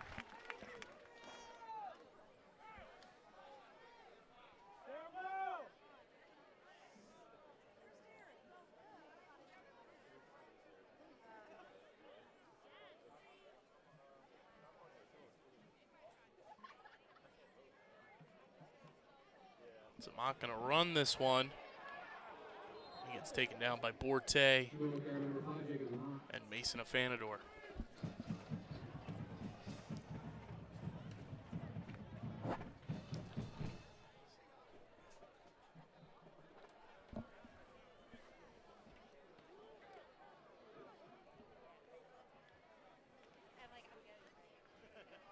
That 30 in the game on the top. It's Nasir Lewis. Matched up with Brooks.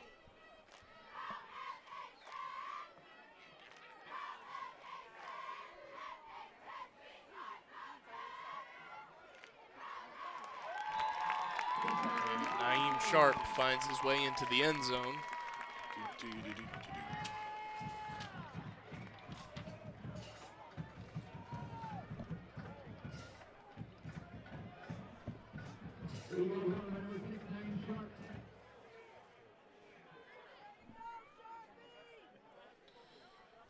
It is 50-0.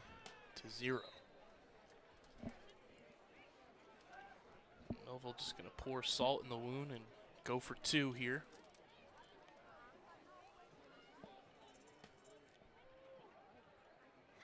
Maybe somebody hasn't. Oh, these yards don't count for your records.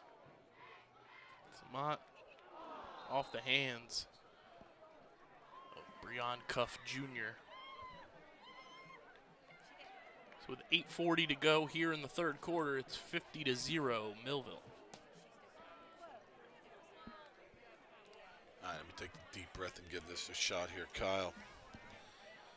Got to take this, and I'm going to pretend it's not happening in front of me right now. I'm going to go back a week and think about the season Vineland's had coming up to this. You know, it started out rough. It built a little bit. We had the scoreless streak where we weren't giving anything up. Won 4 of 5. Lost a tight one the last 5 games, gave up less than 20. Of course, I'm not looking for, I'm looking down at my paper. 3 shutouts on the year. We have a brand new head coach that picked up 5 wins in his first year, which I believe is more than the last 4 have done. New offensive coordinator, new defensive coordinator. We have a great junior class. Coaches are meshing together in different jobs that we have moving forward. So it kind of, this game makes you feel like the progress you've made is dissipated. Well, today we're not seeing that progress, but for the last 5 weeks and last 5 games, we've seen that progress. New special teams coordinator as well. First year special teams coordinator.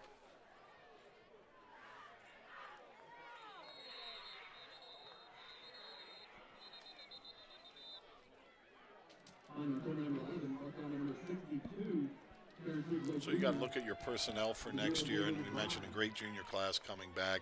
You know, next year, even talking with Coach Russo, former coach here, the last few years or last few games, you know, it's that junior class is the one that gets you back in the playoffs for sure and makes you have a push. Well, Vineland's going to be replacing a lot of the offensive line. Offensive line has struggled and has also held their own at times. I mean, I don't think it's been a plus, but I don't know that it's been a negative. It's been a push. We had a full season of junior this year, Julius Wilson, who transferred in from St. Joe's, missed the first 4 games. Who knows what impact he has on those early season games if he's able to play.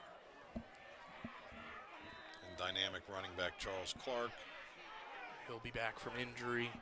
He played 6 quarters and led the team in rushing until 3 weeks ago. Like, dynamic, 9.5, 10 yards a carry. You'll have guys like Xavion Diaz, Mason Afanador, Saquon Anderson, Nasir Lewis, Rayon Carter, Mark Mutcherson, all returning. Those have been some key contributors for this team on both sides of the ball throughout this entire year. Yeah, you're having some skills back, and they're all kind of the same guy, just about 6 foot, just about 210. They can do a lot of things. Noah Cruz will also be back next season.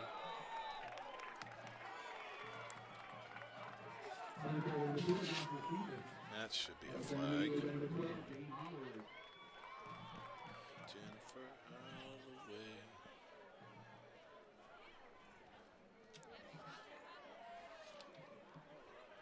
But we have our seniors going out, not on a high note, not on a competitive game. And having watched this as a young fan, having played in it, having coached in it, you know, Coach Parentozzi always did a neat thing. It was the end of our last game. When we get back to the field, the 2-man sleds out there, and you got your pads on and you gave it one last hit, then you turned your stuff in. It was a sad day, but the ceremony part of it that Parentozzi did was really nice.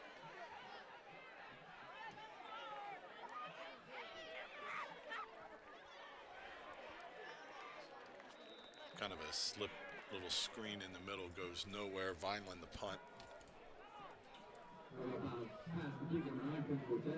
You know, for a lot of guys, you think, well, I'm going to play next year in college. And sadly, on every high school football team, about 70, 80% of them aren't going to be playing next year in college. And this isn't golf, it isn't tennis, it isn't basketball where you can find a pickup game. You know, me playing football and wrestling, it's like, hey, buddy, hey, do you want to wrestle after this? Like, you can't do that. You can't walk around and do that. And we certainly can't get a football game together that's a real game. And they've devoted a lot of time and effort in it.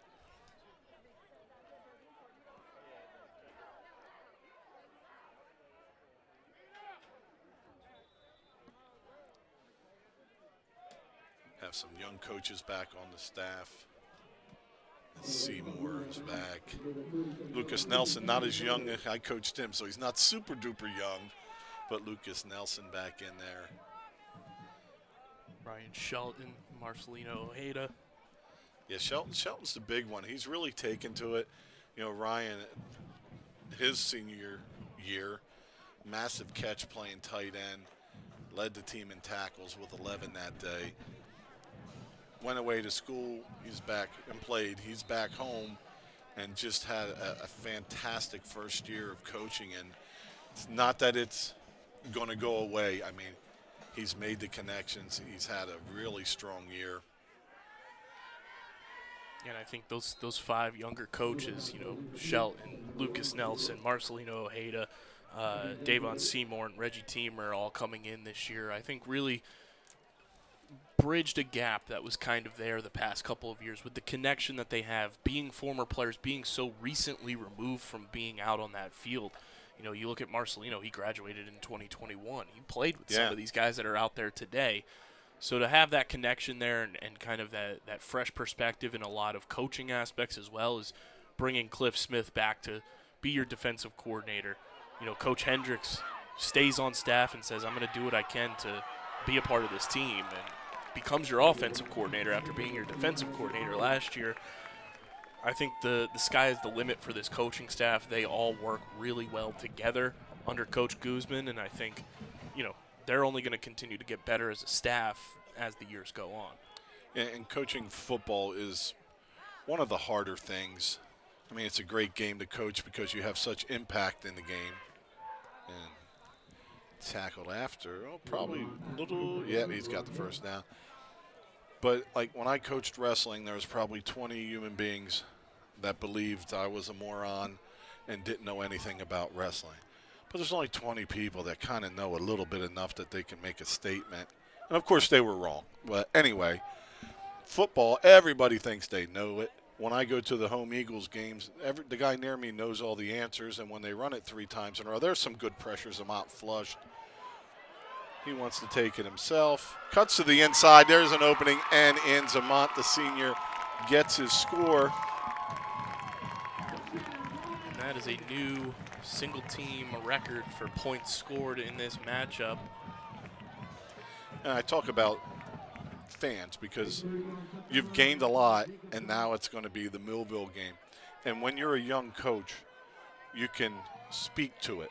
You can answer questions, and that makes it a topic and a debate. Yeah, for years, I'm friendly with a lot of the youth coaches, but I have to explain to them that, you know, I had Darren Ford, I had Jameer Bird as my freshman running backs, and what they did for you on a freshman level, they couldn't get an edge. And they are 2 of the fastest people to ever play here. You know, Darren Ford, for the Giants, they brought him up just to steal second, third, and home whenever they needed it. So, but defenses are different. And to just think, oh my God, he had 20 touchdowns, it's a different game. It's also a different game when I traveled to Shalleck to watch their playoff game against Glassboro. And when I'm watching, both teams were great and fantastic, but it's not at this next level. I'm not saying it's JV football, resource football. If you have 250 young men in your high school and you make a team, it's a little different than having 800 students in there and having facilities and training things and the amount of coaches that you have. You know, it's very different. But I started with this with the young coaches. When you get involved in social media and you respond to things, they become issues. So one gentleman used to like to go to the school board and complain about how I taught certain techniques in wrestling. And I finally had enough, and I said something to the athletic director. I'm going there. I got to say something. He goes, oh, my gosh, let me go and watch because that's going to be so hysterical that you're going to validate by confronting it. So the hardest thing when you're young is not to put your foot down and speak your mind. but you've got to slow it down and what's best for the kids.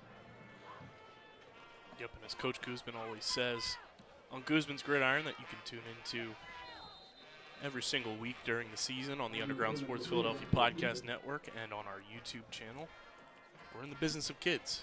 That's what it boils down to. At the end of the day, you're in the business of kids when you're a coach, you're a teacher, guidance counselor, whatever it may be, and you're just looking for the best possible opportunities and the best possible situations for the kids on your teams.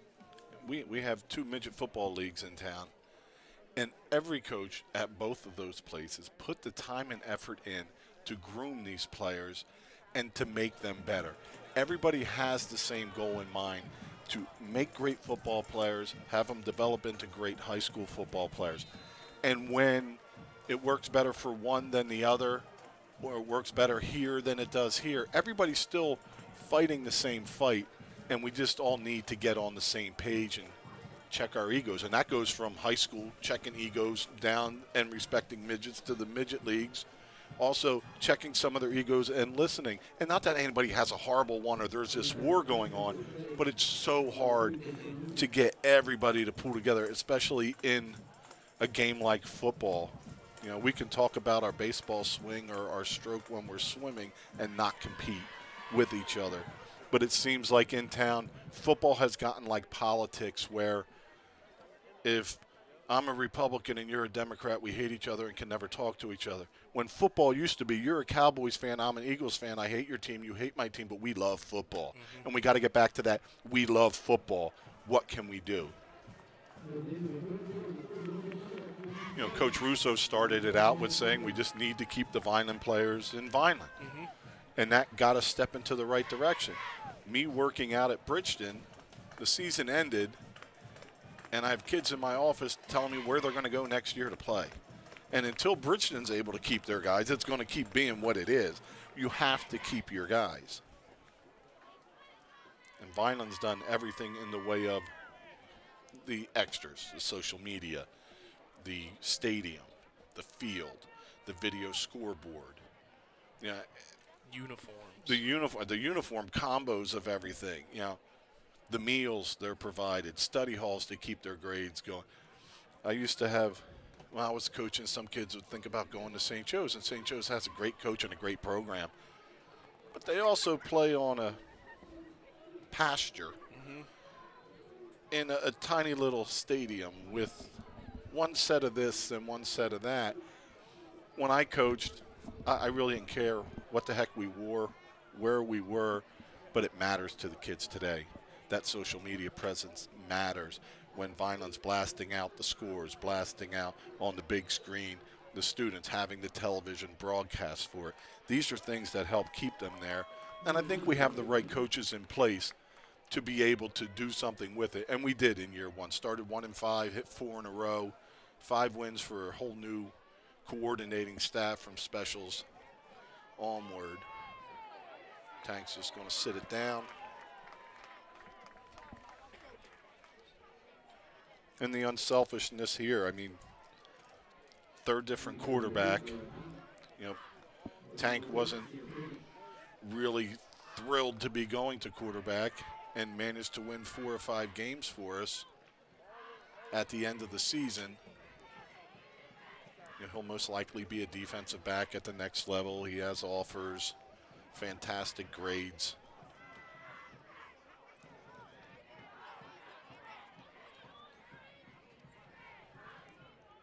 Remember the Powell family running all over when I was coaching in East Vineland Little League and Senior League, between Tank, Tyrene, Reese, and now they're going to be doing the same thing on the next level.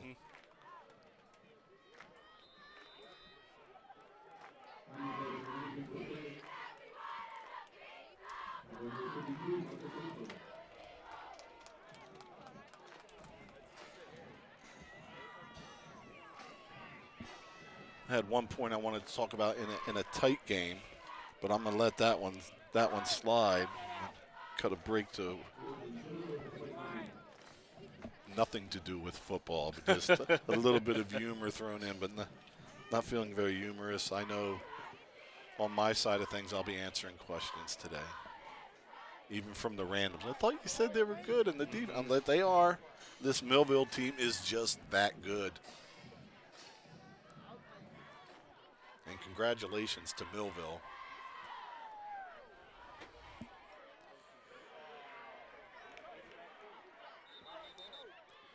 Nice the beanie down. Did it hit the Millville player?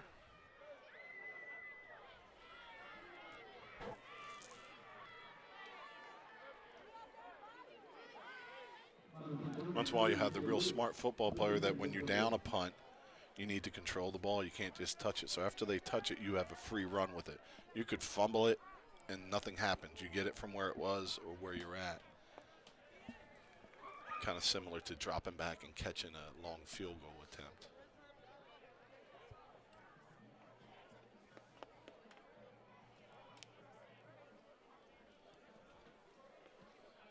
So with the running clock, we're down to 9 minutes. Seems like I may need to drive my wife today. I thought I'd be getting home late enough. I'd just take myself to Thanksgiving meal.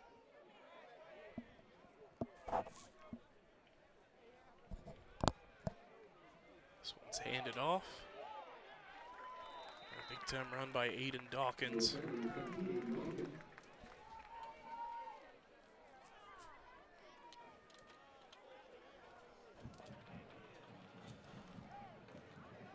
Kyle, I do believe you must have picked up your pen. I'm feeling really bad, and I've searched everywhere. I may have to pat you down. I think out of instinct. I think I did. Oh, I feel so much better because that was a beautiful pen. Here's a hold on the outside. Let's throw a flag, please.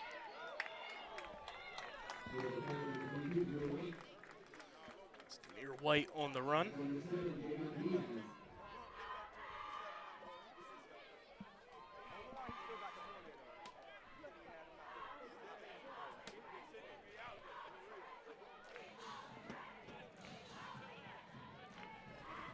So some of you watching this may be like, well, why do they still have their start? Because it's their last game. They're running some different backs in there, but certainly Zamont has earned this right. There is Latsier Brooks once again.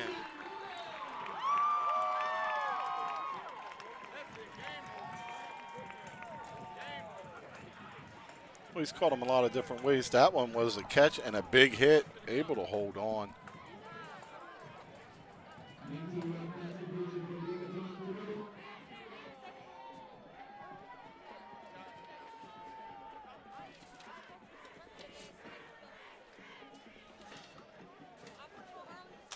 You know what that noise means, Kyle? It's time.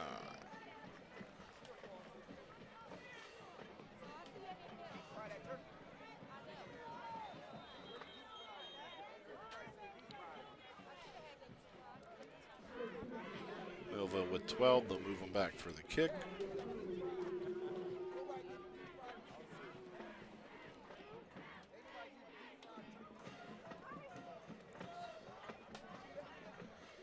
Well, we start your busy season, huh? Nothing always scheduled on the same night. You'll be doing VPS broadcasting for a few sports, I believe. You do swimming and basketball. We'll be at most of the swim meets this year. We'll be boys and girls basketball. Joined by special teams coordinator Marcelino Ojeda and my brother-in-law Matt Castorina throughout the winter season. Myself and my former coach, or former, how do you even say that? Myself and one of my coaches from my coaching. That's a long way around. Me and Coach Clay will be calling some wrestling matches this year. Had a great time last year as Vineland's wrestling program has really started. You took the first step. Mini wrestling's doing well, and you have your full lineup. And last year it was nice watching how the team has evolved, and they kind of all wrestle the same. They have the same goals and everything, and it should be a really nice season for Vineland Wrestling, and glad to be a part of those broadcasts. Tell you what, that's a tough thing to call. I mean, you don't know your audience, so it's like, well, right now he's just trying to. But if your audience are wrestling people, it's like he's got to cut that edge and get around. He can't just keep going. Yeah, and it's kind of for me one of the harder things to call. I love the rest of them. I don't know basketball. Baseball is my favorite sport. X and O's. I'm already like, where's the right-handed bat coming from? We can't get a right-handed bat and get rid of Castellanos at the same time. That makes no sense. You need a right-handed contact. It can have thump or not, but we need a right-handed contact bat.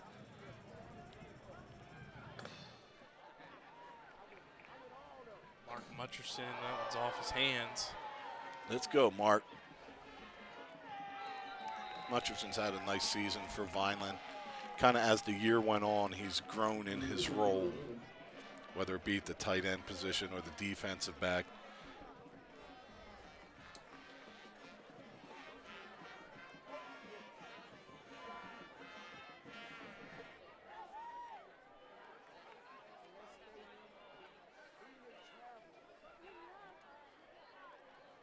Do want to give a shout out to one of our original core 4 members of Underground Sports Philadelphia and the head coach of the field hockey and girls lacrosse programs here at Millville, Don Ponteri. He's watching at home.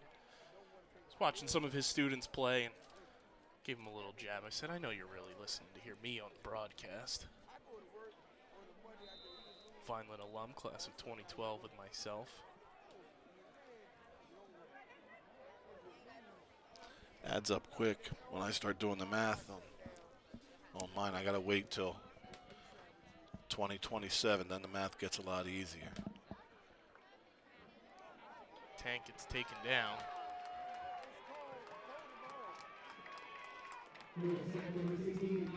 It's Kion Conyers. Like a snowball heading down a mountain, just gets bigger and bigger and tougher.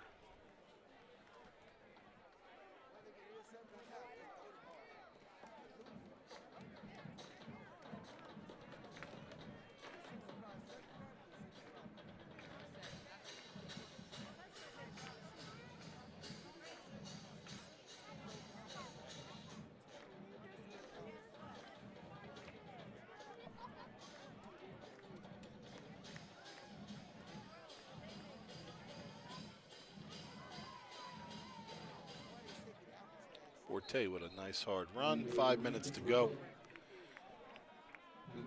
A lot of times, then it all falls back on, well, they got to teach them this. They got to do this. And when I would get those things from my parents during wrestling, it would be, and I catch them off guard. I go, is this room clean? And they say, what? I'm like, is this room clean? Why? I'm like, is this room clean? No. Do you tell them to clean it? Yeah. Well, I tell them what the heck to do.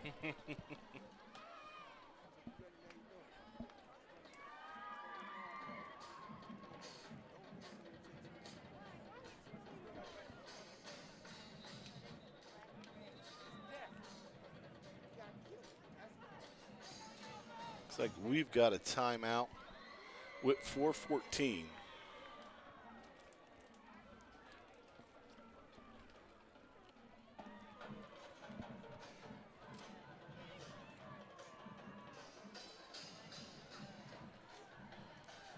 It's like the same thing our band plays. Mm-hmm. Do you know the name of that? I don't.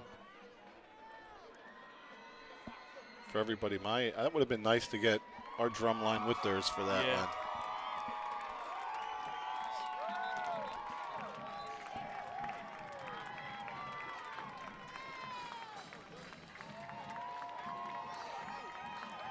Millville subbing out some of their senior players.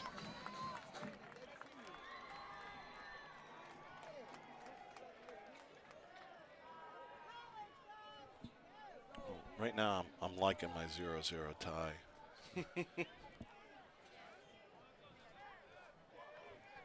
2 wins and a tie.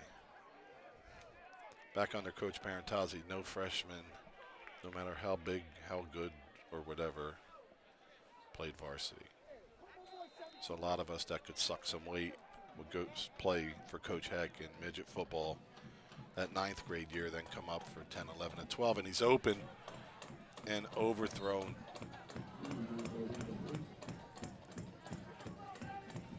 been a long game. Maybe a step or two slower after all the defending and everything going on.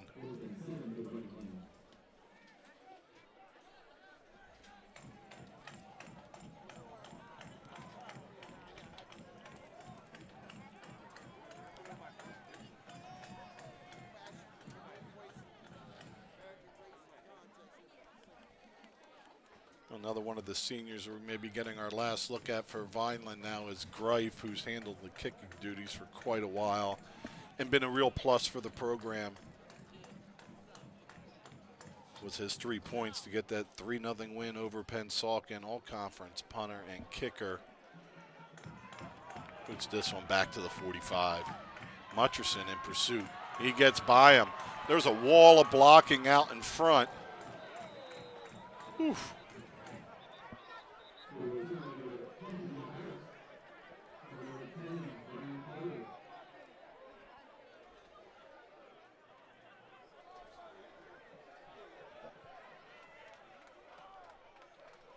With that running clock, I may get home and have to do some chores or work around the house before we go eat.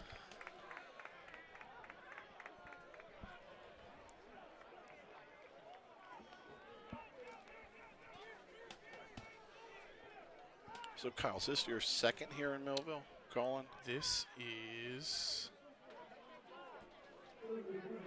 second. Were you Second in Millville, third time as media in 2017. I was freelancing for NJ.com and volunteered as tribute to come cover this one. And then in 2018 and 19, I was just on the sidelines as we had just started the podcast with Coach Russo. In 2020, I hopped in the booth and been here ever since. Yeah, you got that baptism by COVID. Yeah. I went out with COVID, and whoever called a game with me, that was in the very beginning. We were shut down for quite a while, and I got to listen to you. I remember that Holy Spirit game was one of my favorites. Got to press the line. Teron Hale brings it all the way into the red zone.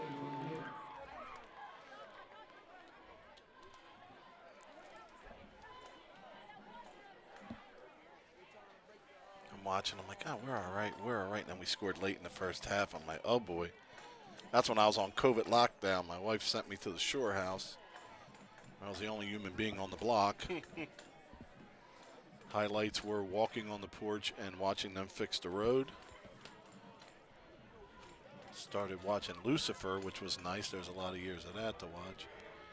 55 and running. Samant looking to pass. He's firing end zone. Incomplete. So maybe one more play for Millville.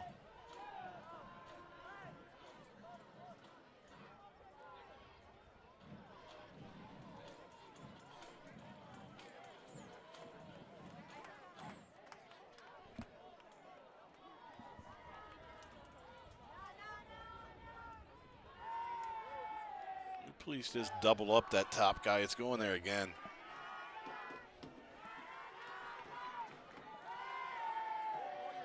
And this one off. Taken down short of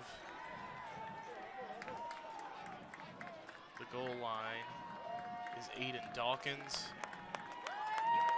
That will do it for the 152nd meeting between Vineland and Millville. Your final score, 65-0 in favor of Millville. The most points scored by a single team in this matchup's history. Which then makes it, with 0 from the other side, the most dominant victory in this series. And like you mentioned earlier, Rich, there's a lot of things to be positive about on this season for Vineland as they'll finish 5-7, went on a 4-game winning streak, 3 regular season shutouts over Bridgeton, EHT, and Pennsauken. Really put together quality wins down the stretch against Eastern, against Atlantic City. Fought to the bitter end against Camden Eastside last week. You have a strong junior class returning. You have a lot of quality players from the JV squad as well that will be coming up and getting some of their first tastes at the varsity level with departing seniors.